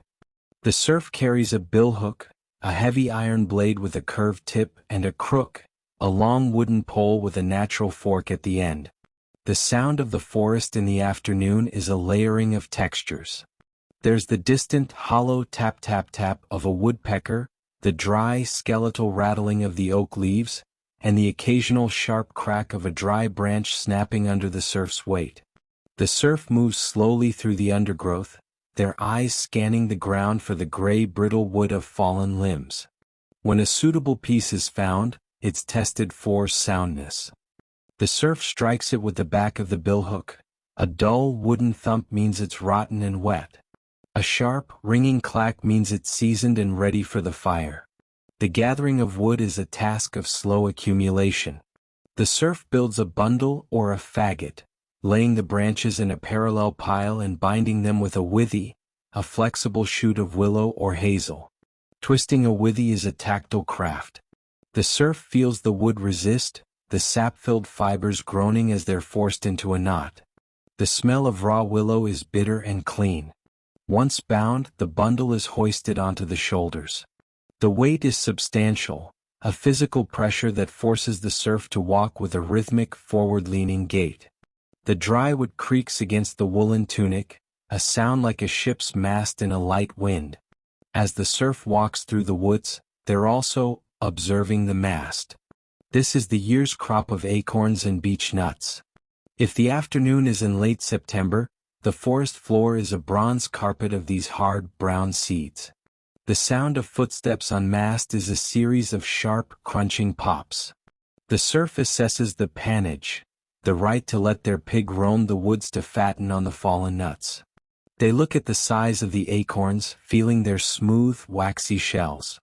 A good mast year is the difference between a winter of hunger and a winter of security. This assessment is a silent, internal tallying, a boring but vital calculation of the family's caloric future. The afternoon also brings the repair of the boundaries. The manor is a patchwork of enclosures, and the hedges that separate the lord's land from the common waste are living structures that require constant pleaching. The serf uses the billhook to partially cut through a living branch, bending it down and weaving it into the existing hedge. This is slow, thorny work. The sound of the blade through green wood is a wet, muffled chunk. The serf feels the sting of hawthorn spines and the sticky residue of sap on their fingers. The result of this labor is a dead hedge that's actually alive, a thick, impenetrable wall of woven thorn and timber. Looking at a well-pleached hedge means seeing the history of the afternoon's patience. Each weave, each tuck, each cut is a testament to a mind that's comfortable with the slow passage of time. The hedge doesn't grow in a day. It's a construction of years, a boring masterpiece of agricultural engineering that defines the limits of the serf's world. As the sun continues to drop, the shadows in the forest become long, indigo fingers that stretch across the moss. The light turns from gold to a deep, burnt orange, catching the underside of the canopy and turning the leaves into a ceiling of fire. The serf, now burdened with a bundle of wood or the heavy rake, begins to feel the late afternoon slump, a period where the body is operating on pure mechanical memory. The legs move because they've always moved. The arms hold the weight because they have no choice. The world feels heavy and ancient. The distant sound of the village church bell ringing for vespers, the evening prayer, drifts over the fields. It's a thin bronze sound, muffled by the distance and the density of the woods. It's the first hint that the afternoon toil is nearing its conclusion. But for now there's still the rhythm of the gather, the texture of the wood, and the slow, steady accumulation of the materials of survival. The serf exists in a state of suspended animation, a human element in a landscape of shifting light and eternal, repetitive duty. As the sun begins its final, slow descent toward the horizon, the focus of afternoon labor shifts toward the wetlands of the manor, the water meadows and the marshy fringes of the river. This is a world of different textures and different sounds, where the dry dust of the hayfield is replaced by a cool, damp atmosphere that clings to the skin like a wet veil. The maintenance of the leats and floating meadows is one of the most specialized and repetitive tasks in the serf's calendar, a boring masterpiece of water management that ensures the grass will grow early and thick in the coming spring. The serf stands in the narrow hand-dug channels that crisscross the valley floor. The water is cold, a sharp, biting chill that seeps through the leather of the boots and turns the feet into heavy, numbing blocks of lead. The sound here is a constant, low-level babble, a liquid white noise that drowns out the distant shouts of the village. The serf uses a wooden drudge or a sludger, a flat board on a long handle, to pull the accumulation of winter silt and rotting vegetation from the bottom of the channel. The movement is a long rhythmic pull. The serf leans forward, thrusts the drudge into the dark water, and pulls back with a slow, straining motion. The sound is a wet, suctioning flupslosh as the mud is brought to the surface. The silt is a rich, black slurry that smells of ancient decay and cold minerals. It's piled onto the banks of the channel, where it'll eventually be spread back onto the meadow as natural fertilizer. The serf watches the water clear behind the drudge, the sunlight catching the occasional flash of a silver minnow or the quick, darting shadow of a stickleback. This is slow engineering, a task that takes days to complete a single furlong of channel, but it's the heartbeat of the manor's fertility. Along the riverbanks, the afternoon is also the time for the rite of reed. The serf moves into the thickets of phragmites, the common reed, which grow in dense, swaying walls twice the height of a man. The sound of a reed bed in the afternoon wind is a dry, skeletal whispering, a sound like 1,000 invisible ghosts rubbing their hands together. The serf uses a small, curved sickle, the blade honed to a razor edge. The cutting of reeds is a study in precision and repetition. The serf grasps a handful of stalks, their fingers feeling the smooth, hollow strength of the wood. The sickle bites through with a sharp, musical zip. 1 handful, 2 handfuls, 3. The reeds are laid out in bolts or sheaves, their feathery heads all pointing in the same direction. The smell of the reed bed is sharp and watery, with a hint of the sulphurous mud beneath. These reeds are precious, they're the thatch life of the cottage, the only thing standing between the family and the winter rains. The serf spends the entire afternoon in this vertical world, lost in the swaying yellow stalks, until the pile of bolts is high enough to be carried back to the village. In high summer, the most iconic afternoon labor is the gleaning. This is the ultimate boring task, a labor of extreme horizontal focus and minute physical movements. After the Lord's reapers have moved through the wheat strips with their great scythes, the custom of the manor allows the women, children, and the elderly to enter the field to gather the leavings. The serf's family moves in a slow, bent-backed line across the stubble. The earth here is hard and cracked by the heat, smelling of baked clay and the sweet dry scent of cut straw. The act of gleaning is a series of thousands of individual decisions. The eyes scan the ground for a single fallen ear of grain, a stray head of wheat that escaped the scythe's arc. When one is found, the hand reaches down, a precise, 3-fingered grip, and places the grain into a linen apron or a gleaning bag. The sound is a constant dry rustle of the apron and the crisp snap of the straw stalks as they're stepped upon. It's a task that requires a strange form of meditation. To look at the whole field is to be overwhelmed, but to look only at the 6 inches of earth in front of the feet is to find a sense of quiet, repetitive purpose. Each ear of grain is a tiny golden treasure. To the modern eye, it's an insignificant amount of food, but to the serf, the gleanings represent the white bread of the feast days or the emergency seed for the following year. As the afternoon progresses, the apron grows heavy, the weight settling against the hips in a comforting, solid lump. The sun catches the thousands of tiny awns, the hairs on the grain, turning the contents of the apron into a shimmering golden mass. The gleaners move with a profound silence, a shared focus on the earth that makes the rest of the world feel distant and irrelevant. As the shadows of the oaks on the horizon begin to merge into a single dark jagged line, the tallying of the afternoon begins. This is the period where the various labors are wound down and the tools are prepared for the night. The serf returns to the headland where they left their primary tools. They use a handful of dry couch grass to scour the moisture from the iron blades. The sound is a sharp, abrasive shush shush shush.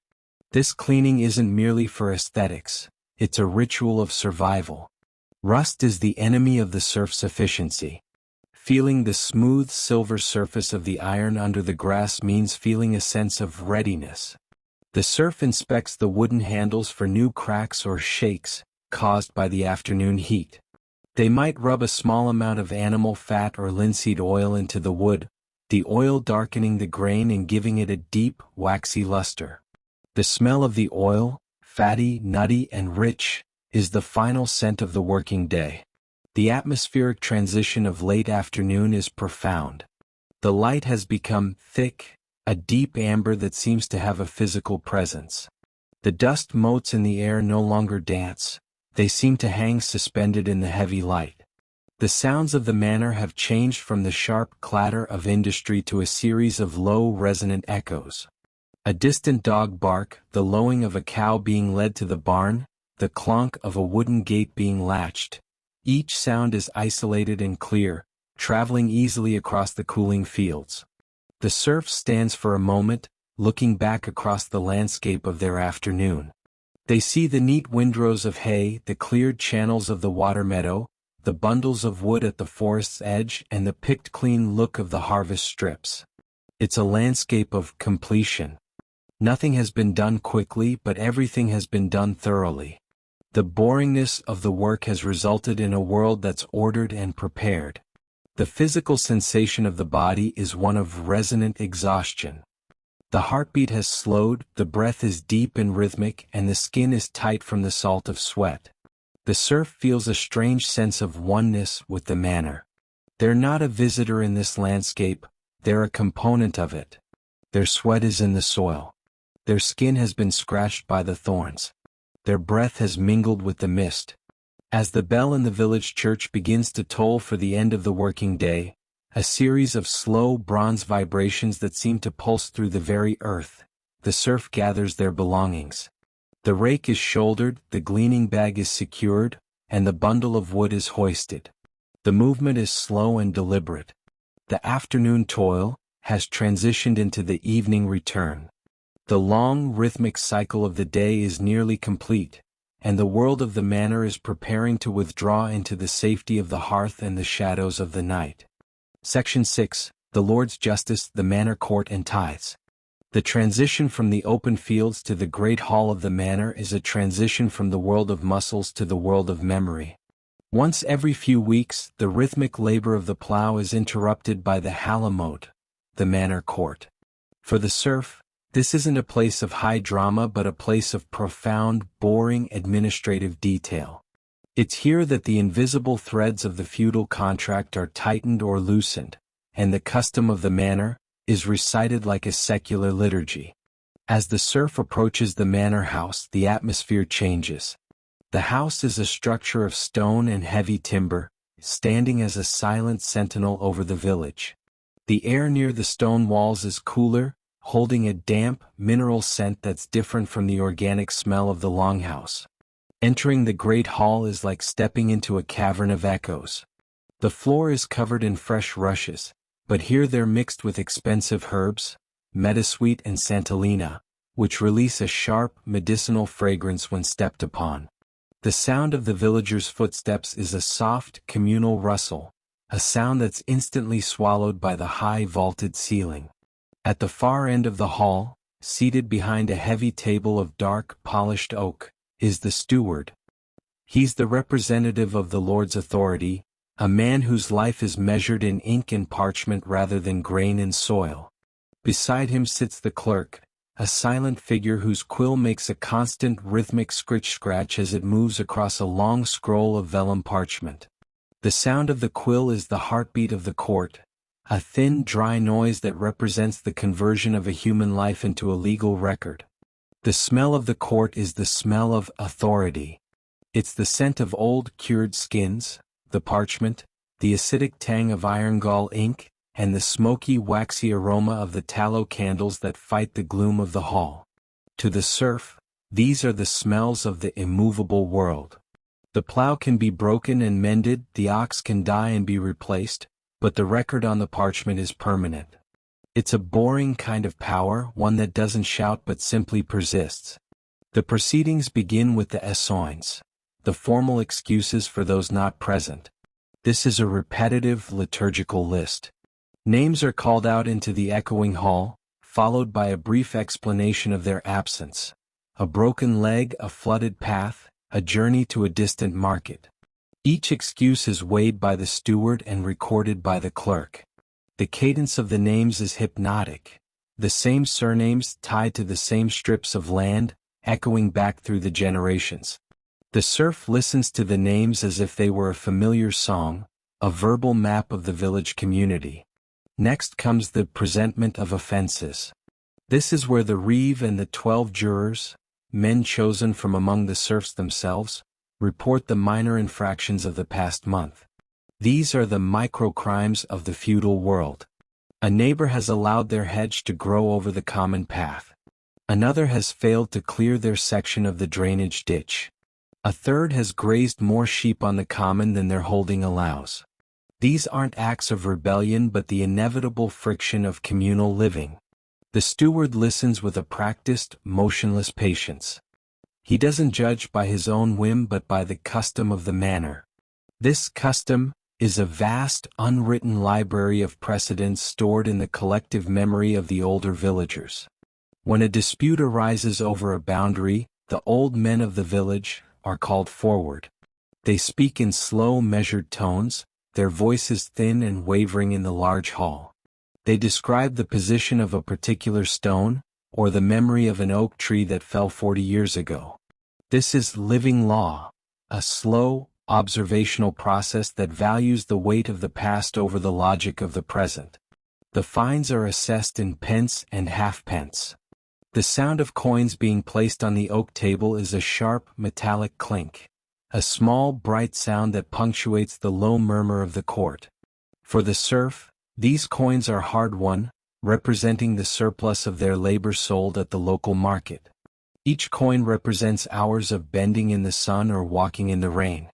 Watching them disappear into the Lord's heavy iron-bound chest is a boring kind of tragedy, a rhythmic drain on the family's resources that's accepted as part of the natural order, as inevitable as the coming of winter. The most significant part of the court for the serf is the entry of tenants. This is the moment when a son takes over the holding of his deceased father. It's a ritual of Harriet and fine. The serf must surrender his best beast, usually the family's strongest ox or healthiest cow, to the Lord as a death duty. The emotional weight of this loss is immense, but in the court, it's handled with the cold, rhythmic efficiency of a business transaction. The clerk records the name of the beast, the quality of its hide, and the age of the new tenant. The new tenant then places his hands between the hands of the steward, the act of homage. The skin of the serf's hands, calloused and stained by the earth, is pressed against the softer, cleaner skin of the official. It's a physical bridge between the world of labor and the world of law. The serf whispers the oath of fealty, a series of formal, repetitive phrases that have been spoken in this hall for 300 years. The words are boring because they're so familiar, yet they're the anchor that holds the family to the soil. As the afternoon progresses, the court moves on to the tithes and the church scots. This is the bureaucratic intersection of the manor and the parish. The tithe barn, a massive cathedral-like structure near the church, is where the 10th part of everything produced must be delivered. The serf thinks of the tithe sheaves set aside in the field, the 10th piglet from the litter, the 10th bucket of milk. This is the spiritual tax, a rhythmic extraction of wealth that ensures the priest will continue to ring the bells and say the masses. The atmosphere of the hall becomes heavier as the hours pass. The shadows of the rafters stretch across the stone floor, and the air becomes stagnant. The serf finds themselves watching the dust motes dancing in the single shaft of light from the high window. The boringness of the legal language, the witnesses, the aforesets, the according to the customs, acts as a sedative. The mind drifts away from the specifics of the fines and focuses on the physical textures of the hall.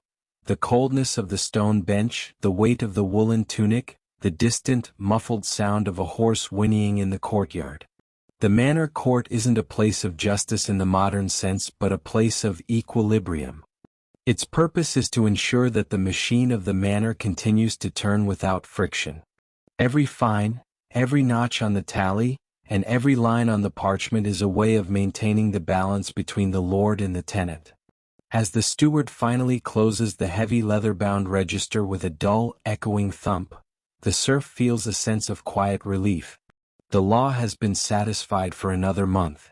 The boring, structural reality of their life has been reaffirmed, and the world remains exactly as it was when the sun rose. As the formal session of the manor court begins to wind down, the reality of the tithe takes center stage. To understand the boring weight of the feudal system, you have to look at the tithe barn. It's often the largest building on the manor, larger even than the church itself, a cathedral of accumulation. Walking from the great hall toward the barn, the serf passes through the shadow of its massive stone buttresses. The air around the barn smells of ancient dust, dry straw, and the sweet, fermented scent of stored grain. It's a heavy smell, a scent of concentrated calories and extracted labor. The entrance to the barn is a wide, arched opening designed to admit a fully loaded wagon. Inside, the light is dim and filtered, falling in long dusty shafts from narrow slits in the masonry. The sound is a profound, muffled silence, as if the thick walls are absorbing the very noise of the world. Every 10th sheaf of wheat, every 10th bag of barley, and every 10th fleece of wool is stacked here in rhythmic, geometric precision. The serf watches as the tithe-gatherer uses a wooden pitchfork to move the sheaves. The sound is a soft, dry rustle thump, a repetitive percussion that marks the transfer of the peasant's survival into the Lord's treasury. The inventory of the tithe barn is a boring tally of the village's output. There are rows of ceramic jars filled with honey, their lids sealed with beeswax. There are stacks of dried fish, smelling of salt and the sea, and bundles of flax waiting to be spun. The serf sees their own contribution, maybe a basket of eggs or a bag of dried peas, lost in the vastness of the Lord's store. Looking at the tithe barn means seeing the physical manifestation of the social contract. The serf provides the labor, and the Lord provides the order. It's a massive, silent monument to the fact that 10% of a human life belongs to the divine and the terrestrial hierarchy. Back within the legal shadow of the court, the serf must navigate the personal fines, the most intimate and boring of the feudal taxes. Foremost among these is merchat, the fine paid for the right to marry off a daughter. To the modern mind, this is a dramatic event, but in the manor court, it's a matter of administrative accounting. The serf stands before the clerk, the sound of the quill scratching the record of the daughter's name. The fine is negotiated based on the status of the groom and the wealth of the holding. There's no joy or sorrow expressed here, there's only the slow rhythmic counting of pence onto the wooden table. Click, click, click. Each coin is a barrier overcome, a legal permission granted.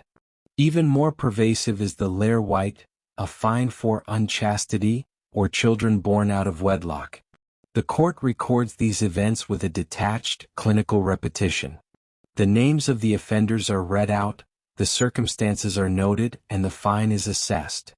It's a social maintenance tax, a way of ensuring that the village hierarchy remains stable. The serf listens to these readings not with judgment but with a sense of the inevitable. The law reaches into the bedroom just as it reaches into the furrow, a constant, boring presence that monitors the very biology of the village. The custom of the manor also dictates the suit of mill. This is the legal obligation for every serf to grind their grain at the Lord's mill and nowhere else. As the serf leaves the court, they pass the mill pond. The sound of the water wheel is a constant, rhythmic thud splash, a mechanical heartbeat for the manor. The miller takes a portion of the grain, the mulcher, as payment. The serf watches the wooden hopper shake, the grain sliding down into the stones with a dry, hissing sound. The smell of the mill is warm and bready, the air thick with mill dust, that turns the miller's clothes a ghostly white. This is another extraction, another small, repetitive tax on the serf's existence. The psychological weight of these taxes isn't felt as a sharp blow but as a constant pressure. It's like the weight of the atmosphere, always there, always pressing, yet so consistent that it becomes invisible. As the serf exits the manor house and begins the walk back to the village, they feel a sense of legal exhaustion. Their name has been spoken, their debt has been tallied, and their place in the world has been reinforced by the scratching of a quill on parchment. The light of late afternoon is now hitting the stone walls of the church. The church and the manor house stand together, two halves of a single system of boring control. The serf notices the gargoyles on the church gutters, grotesque stone faces that look down with frozen, mocking expressions. The sound of the wind whistling through the stone carvings is a thin, lonely noise. It reminds the serf that they're part of a cosmic order that's vast, ancient, and entirely indifferent to their individual exhaustion. The walk back to the cottage is a cleansing process. With every step away from the manor house, the air seems to grow lighter. The smell of the forest and the fields begins to overpower the scent of ink and parchment. The serf looks at their hands again. In the hall they look dirty and out of place. Here, against the backdrop of the hedges and the soil, they look like the tools they are. The Lord's justice is a world of abstractions and ink. The serf's reality is a world of textures and sweat. As the serf reaches the edge of their own toft, they see the smoke rising from the chimney, a thin blue ribbon of domesticity. The manor court is a memory now, a boring interval in the long labor of the day. But the knowledge of the court remains in the back of the mind, a structural skeleton that gives the village its shape. The serf knows that in 3 weeks the bell will ring, the rushes will be laid, and the halamote will begin again. The day is folding in. The legal world has had its due, and now the biological world, the need for food, for fire, and for sleep, takes over once again. The serf slides the wooden bolt of their door, the sound a final dry thud that shuts out the Lord's law and welcomes the quiet, repetitive sanctuary of the home. The parchment is far away. The straw of the pallet is near. The boring cycle of feudal life has completed one of its most complex rotations, and the world is ready to rest. Section 7, The Evening Return Vespers and the Village Well. The final descent of the sun brings with it the long cooling. As the orange fire of late afternoon fades into a pale, translucent violet, the manor begins to exhale the heat of the day. For the serf, this is the time of the evening return, a slow, tired procession from the periphery of the fields back to the heart of the village. The movement is no longer driven by the whip of the bailiff or the necessity of the plow but by the gravitational pull of the hearth. The air is now thin and sharp, carrying the scent of damp grass, cooling stone, and the first hints of wood smoke rising from the clustered cottages ahead. The primary signal of this transition is the Vespers bell. Hanging in the small stone tower of the parish church, the bell is the heartbeat of the village's collective time. The sound is a slow rhythmic tolling, a deep bronze vibration that travels easily through the still evening air. It's not a hurried sound but a series of measured heavy strikes. Dong, dong, dong. Each strike seems to ripple across the surface of the landscape, signaling the end of the Lord's time and the beginning of the soul's time. The serf stops for a moment, head bowed, the weight of the rake or the bundle of wood still pressing against their shoulder. It's a moment of boring sanctity, a pause in the mechanical life to acknowledge the cooling of the world. The path back to the village is a study in shifting textures. The dust of the headlands has become damp again, losing its grit and turning into a soft, yielding surface that cushions the impact of the leather shoes. The serf notices the evening life emerging from the hedgerows. The bats begin their erratic, silent flickering against the darkening sky, looking like charred scraps of paper caught in a draft. The owls in the Lords would begin their low, vibrating hoo-hoo, a sound that marks the boundary between the world of men and the world of the wild. The heart of the evening ritual is the village well. As the workers converge from their various strips and meadows, they meet at the communal water source. The well is a circular structure of rough-hewn limestone, its rim polished smooth by the friction of thousands of hands and the rhythmic dragging of hemp ropes. The air here is several degrees colder, holding the subterranean chill of the deep earth.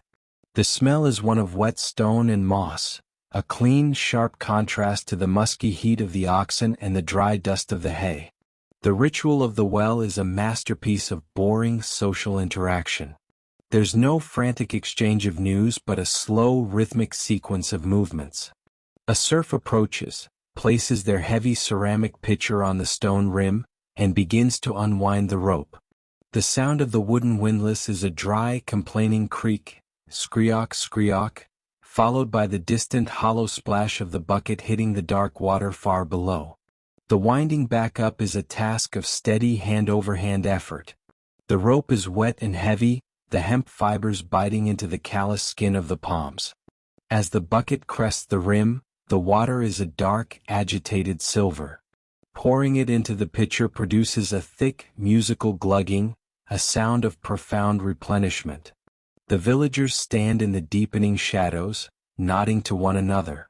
The conversation is minimal, a comment on the wetness of the clay in the north furlong, a brief mention of a cow that's gone lame, a nod toward the manor house. These are the repetitive truths of their existence. The social bond isn't formed through drama but through the shared experience of the well, the shared weight of the pitcher, and the shared cooling of the evening air. From the well, the serf carries the water back to their toft. The weight of the pitcher is a different kind of burden than the plow. It's a domestic weight, a precursor to the evening meal. Walking through the village at this hour is a sensory journey through the shutting down of the manor. Each cottage is a dark silhouette against the violet sky, with a single orange glow emanating from the doorway or the small eye holes in the walls.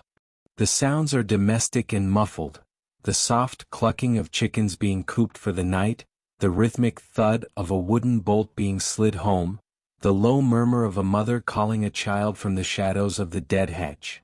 The serf enters their own enclosure.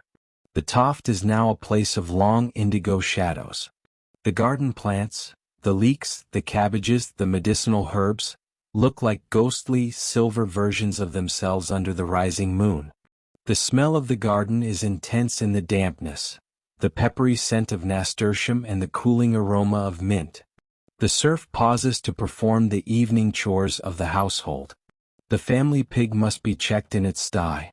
The sound of the animal's rhythmic, wet snoring is a comforting sign of health. The garden gate must be latched against the nocturnal rooting of forest creatures. The final transition is the crossing of the threshold. The longhouse is now a sanctuary of warmth. The fire, which was banked in the morning, has been revived. It doesn't roar, it glows with a steady, pulsating orange heart. The smell of the house is the smell of the day's end. Wood smoke, roasting grain, and the heavy, comforting scent of the livestock at the far end of the building. The cattle are now silent, their large bodies radiating a low-level heat that stabilizes the temperature of the room. The sound of their breathing is a slow, oceanic ebb and flow. The serf sets down the water pitcher and the tools. The removal of the tools is a physical shedding of the day's identity. The scythe is hung on its peg with a soft, metallic clink. The woolen hood is pulled back, revealing hair that's damp with the evening mist.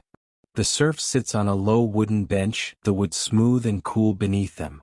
For the first time since dawn, there's no work to be done. The evening return is complete.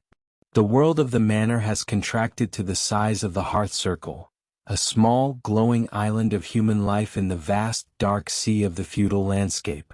As the violet light of the blue hour deepens into the ink black of true night, the village undergoes its final atmospheric shift.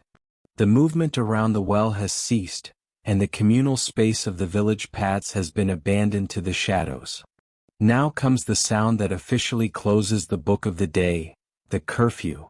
The word itself, derived from the French couvre-feu, literally means cover fire. The bell rings from the church tower once more, but its cadence is different from the melodic vespers. It's a series of slow, steady and final strikes, a heavy bronze warning that the time for light and motion has ended. The sound of the curfew bell travels through the wattle and daub walls of the longhouse, a low vibration that the serf feels in their chest. It's the signal for the most important, boring ritual of the evening, the banking of the hearth. The serf kneels before the fire, using a wooden or iron shovel to push the glowing embers into a compact mound. They then cover the coals with a thick layer of gray ash, or maybe use a ceramic curfew pot, a bell-shaped cover with ventilation holes. The purpose is to keep the fire breathing but contained, a slow-burning heart that'll survive until dawn.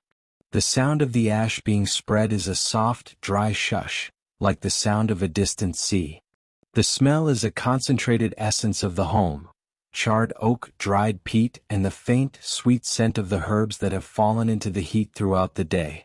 This act of shrouding the fire is the serf's final responsibility, a gesture of stewardship over the family's most precious resource. With the fire dimmed, the interior of the longhouse becomes a world of liminal light. The only illumination comes from the rushlight, a simple, prehistoric light source made from the pith of a meadow rush dipped in animal fat or tallow. The serf holds the rush in a small iron clip. The light it provides is weak, flickering, and remarkably steady. It casts long, distorted shadows that dance across the cruck beams and the thatch of the roof.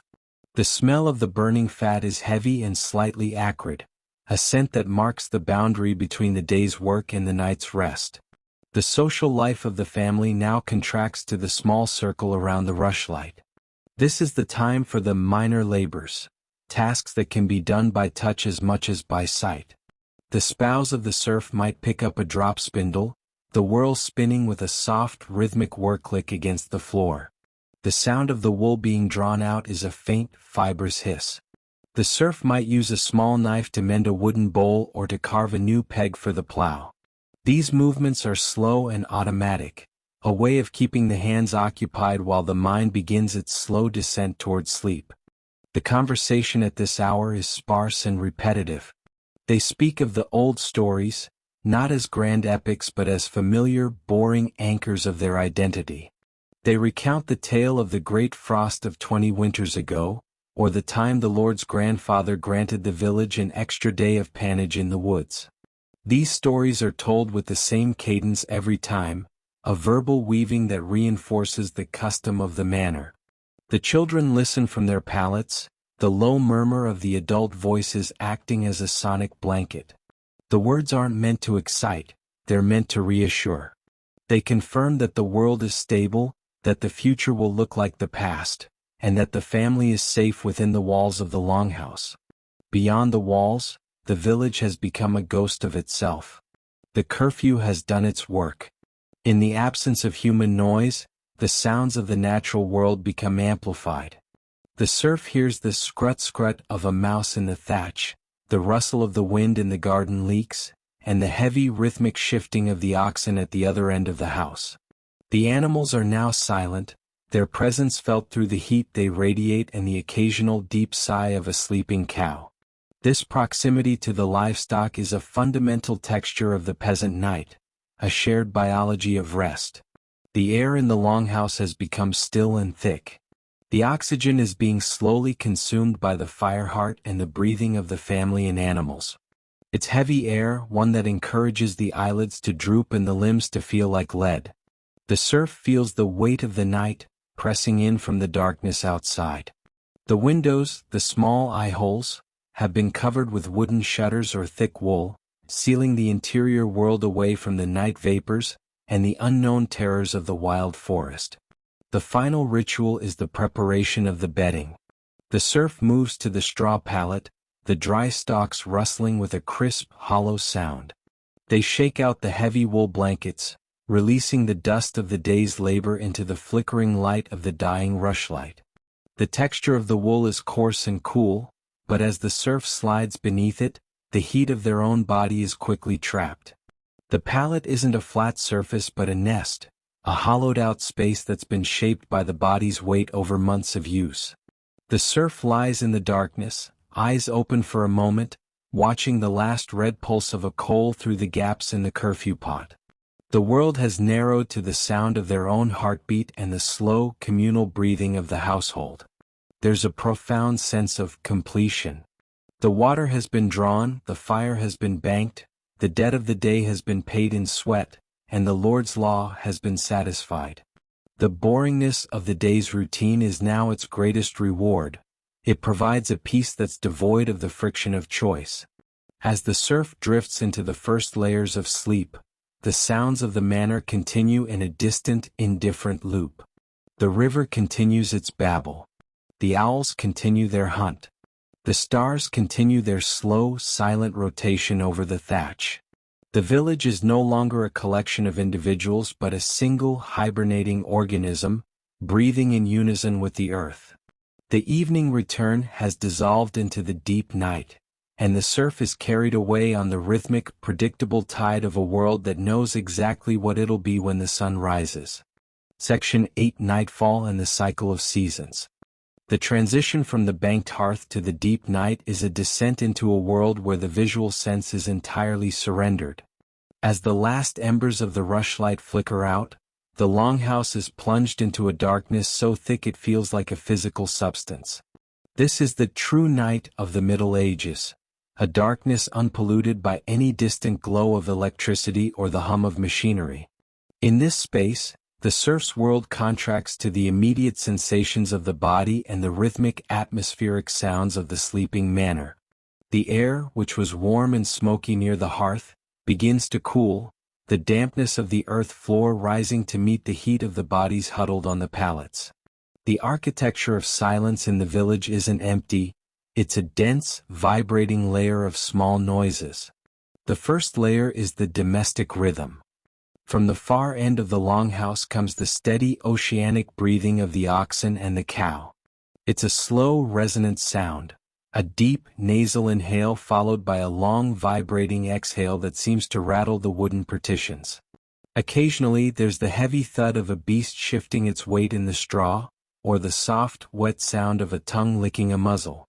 This animal presence is a constant, biological radiator, a living heat source that ensures the cottage never reaches the true freezing point of the outside world. The second layer of the night is the voice of the house. The medieval cottage is a living organism made of wood, straw, and clay. As the temperature drops, the heavy oak crux posts contract, producing a series of slow, skeletal groans. These are the bones of the house settling for the night. The thatch above is never truly silent. The wind moving through the layers of straw creates a dry, hissing whisper, a sound like a distant sea. If there's a light rain, it's not a sharp metallic pitter-patter but a soft, muffled thrumming as the straw absorbs the moisture. Each sound is predictable, a part of the house's personality that the serf has known since birth. The serf lies on the straw pallet, the coarse wool of the blanket tucked under the chin. The body, which has been a vessel of tension and labor for 14 hours, now enters a state of reclamation. The muscles of the lower back, the plowman's hinge, begin to release their grip. There's a sensation of sinking, as if the pallet is slowly absorbing the weight of the day's fatigue. The hands, scarred by the grain and the wood, lie curled and still. In this darkness, the serf becomes aware of their own pulse. A slow, steady thudding that matches the distant rhythmic dripping of water from the eaves. Beyond the walls of the cottage, the manor exists in a state of cold suspension.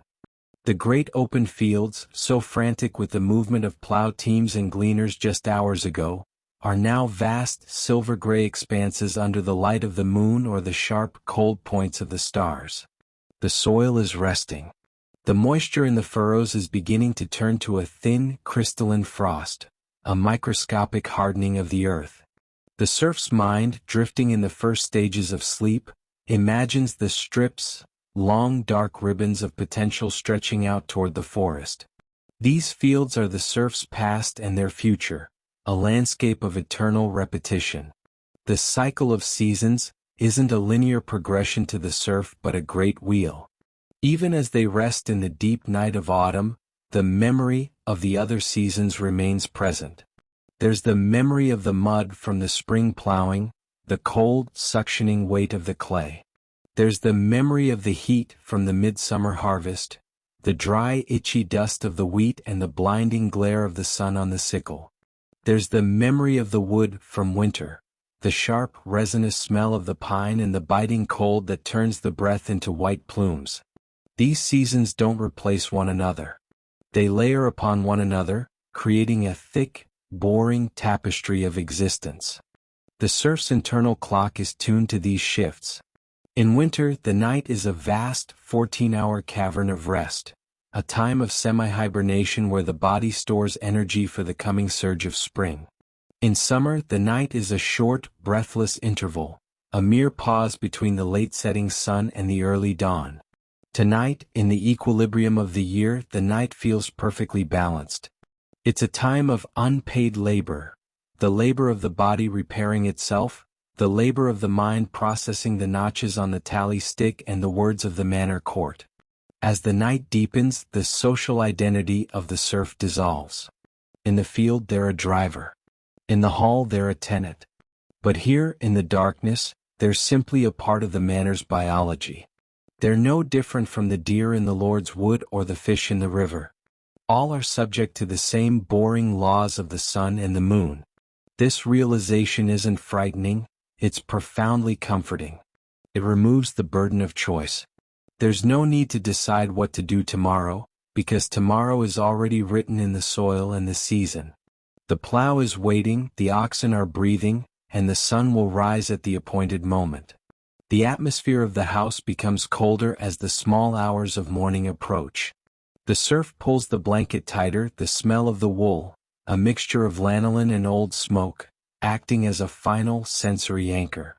The shrouded fire in the hearth continues its slow, invisible work, a tiny pulse of red heat hidden beneath the gray ash. It's a symbol of the serf's own life, a quiet, enduring flame that persists through the cold and the dark, ready to be fanned into motion once again when the first light of prime hits the high eye holes of the longhouse. The silence of the midnight hour is absolute. The village has ceased to exist as a collection of families and has become a single, breathing entity. Every cottage is a cell in the larger body of the manor. The serf feels this connection, a web of shared exhaustion and shared hope that stretches from the river to the woods. It's a world of slow time, where a single night is but a heartbeat in the life of the village. The serf closes their eyes, the last image being the slow rhythmic dance of the dust motes in the mind's eye, and allows themselves to be carried away on the dark, predictable tide of the feudal night. In the profound depth of the midnight hour, the serf enters a state of sleep that's as heavy as the clay they till.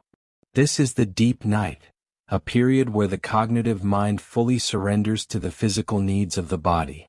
In this state, the boundaries between the self and the environment become even more porous. The serf doesn't merely sleep in the cottage, they sleep with it. The cold air that creeps through the gaps in the wattle and daub walls is the same air that moves through the lungs of the oxen. The rhythmic creak of the roof timbers is the same rhythm as the serf's own pulse. The dreams of the serf are rarely the complex, narrative-driven fantasies of the modern world. Instead, they're dreams of the furrow, sensory loops that reflect the repetitive labor of the day. The serf feels the resistance of the plow handles in their sleep. Their hands twitch with the memory of the gatpole's weight. They see the dark, wet ribbon of earth turning over and over again in an infinite, silver-lit field. These dreams are a form of psychological digestion, a way for the subconscious to process the thousands of identical movements that make up a life. There's a deep, boring comfort in this mental repetition. It confirms that the skills of the hand are preserved, ready for the moment of waking. Outside, the manor has reached its point of maximum stillness. The moon, a cold and indifferent eye, tracks across the sky, casting the shadows of the strip fields into sharp relief. The landscape looks like a giant, petrified sea, the rig and furrow ridges appearing as frozen waves of silver and black. The water in the river slows as the temperature drops, the surface becoming as smooth as a sheet of polished lead.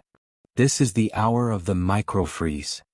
Even in the warmer months, the pre-dawn hour often brings a thin, ephemeral layer of frost to the low-lying hollows. The frost is a silent, crystalline event. It begins on the tips of the couch grass and the edges of the cabbage leaves in the toft. The moisture in the air crystallizes into tiny, jagged needles that grow with microscopic, geometric precision. The sound of the frost forming is a silence so deep it feels like a hum. As it takes hold, the world becomes brittle. A single fallen leaf, turning in the wind, makes a sharp, metallic tink as it hits the frozen ground. The serf, stirring slightly under the wool, senses this change in the air, a sharpening of the cold that signals the turning of the night's tide. The livestock at the end of the longhouse sense it too. A cow exhales a massive, wet plume of steam that hangs in the cold air for a long moment before dissipating. The sheep huddle closer together, their greasy wool interlocking to create a single, vibrating wall of warmth. The smell of the house changes. The damp, earthy scent of the floor is replaced by a crisp smell, the scent of frozen water and dormant plants. It's a clean, sharp aroma that cuts through the lingering smell of wood smoke and old tallow. Within the boring depths of this night, the serf's mind occasionally brushes against the vastness of the manorial year. The night is a microcosm of the winter, just as the midday rest was a microcosm of the summer. The serf understands the economy of stillness. To move is to burn calories. To stay still is to survive. This is why the medieval night is so profoundly quiet. There's no recreational wakefulness, no flickering light of curiosity. There's only the preservation of the self. The serf is a seed, buried deep in the straw, waiting for the seasonal heat to trigger the next movement. As the hours of the third watch pass, the shrouded fire in the hearth begins its final low ebb. Beneath the curfew pot, the red glow of the coals has faded to a dull, bruised purple. The heat it radiates is now a mere memory, a faint warmth that barely reaches the edges of the hearthstone. This is the moment of the night's greatest vulnerability, the point where the cold is most aggressive. But the serf is protected by the architecture of the nest. The straw, the wool, the bodies of the family, and the breath of the beasts have created a thermal sanctuary that defies the frost outside. The stillness is finally broken not by light but by a shift in the weight of the air. The false dawn is a subtle bleaching of the eastern horizon, a transition from ink black to a deep, bruised charcoal. The birds in the Lord's wood are the first to respond. A single tentative chip from a robin, followed by the dry, rasping call of a crow. These sounds are sparse and lonely, punctuating the silence without truly breaking it. The serf hears them in the thin layers of emerging consciousness. The deep night is retreating. The serf begins the slow process of returning to the body. They become aware of the stiffness in the shoulder, the coldness of the tip of the nose, and the familiar dull ache in the palms. This is the morning price, the physical cost of re-entering the world of labor. The sound of the first villager stirring in a neighboring cottage, the muffled thud of a door or the clonk of a wooden bucket, is a signal that the communal machine is beginning to prime itself. The cycle is nearly complete. The boring repetition of the day is about to begin its 48,000th iteration. The serf doesn't feel dread. They feel the certainty of the path. The plow is where they left it. The oxen are where they left them. The Lord is in his hall and the priest is in his church. The world is in its proper order. The frost on the cabbage leaves will melt, the mist will rise from the furrows, and the iron share will once again bite into the heavy, welcoming clay. The final image of the night is the first true shaft of light. It's a thin gray needle that pierces the high eye hole of the longhouse, catching the dust motes that have been still all night. The dust begins to dance again, a slow, swirling choreography that mimics the movement of the stars and the turning of the seasons. The serf opens their eyes. The wood smoke is faint, the air is cold, and the day is new. The long, rhythmic, and profoundly boring history of the manor is ready for another page to be turned. The serf reaches out a hand to stir the ash of the hearth, seeking the spark that has survived the dark, and with that single quiet movement the loop is closed. Final thoughts. The day of the serf isn't a collection of isolated events but a singular, unbroken ribbon of existence that binds the human spirit to the physical reality of the land. We began in the gray pre-dawn silence of the longhouse, where the world was defined by the smell of cold ash and the tactile struggle to revive the household fire. From that first spark, we followed the serf into a meticulous inventory of their tools, the wood, iron, and leather that served as the primary mediators between human survival and the stubborn resistance of the earth. We felt the weight of the moldboard plow and the specific blunt sharpness of the sickle, recognizing that these objects weren't merely equipment but extensions of the serf's own calloused hands. As the morning sun climbed, we transitioned into the communal engine of the Lord's domain. Here, the labor was defined by a rhythmic tectonic groan as the plowshare tore through the clay, a task that required total surrender to the slow, steady pace of the oxen. This was the plowman's trance, a state of being where the self dissolves into the mechanical repetition of the furrow. This momentum eventually gave way to the heavy, static stillness of the midday break, a period of suspended animation where the sensory world contracted to the taste of sour rye bread, the yeasty warmth of small ale, and the cooling shade of the hawthorn tree. The afternoon brought a shift in focus, moving from the heavy grain fields to the varied textures of the manor's fringes. We explored the dusty sweetness of the hay meadows, the damp, mineral-scented leats of the water meadows, and the cathedral-like gloom of the woods where the rites of estover and pannage were exercised. This was followed by a descent into the bureaucratic landscape of the manor court, a world of ink, parchment, and ancient customs that provided the structural skeleton for the village's order. We saw how the law, much like the weather, was a constant, boring presence that monitored every transaction and every transition of life. Finally, as the shadows reached their maximum length, we returned to the village. We participated in the communal ritual of the well and heard the measured bronze tolling of the vespers and curfew bells. The day ended where it began, in the safety of the hearth, as the fire was shrouded and the village moved into the deep, biological rhythm of sleep. The night wasn't an end but a preparation, a time for the body to repair itself and for the seasons to shift almost imperceptibly in the darkness. Through these 8 sections, we've witnessed a life of profound equilibrium. The boringness of the serf's existence was its greatest strength, providing a world of absolute certainty where the future was a faithful repetition of the past.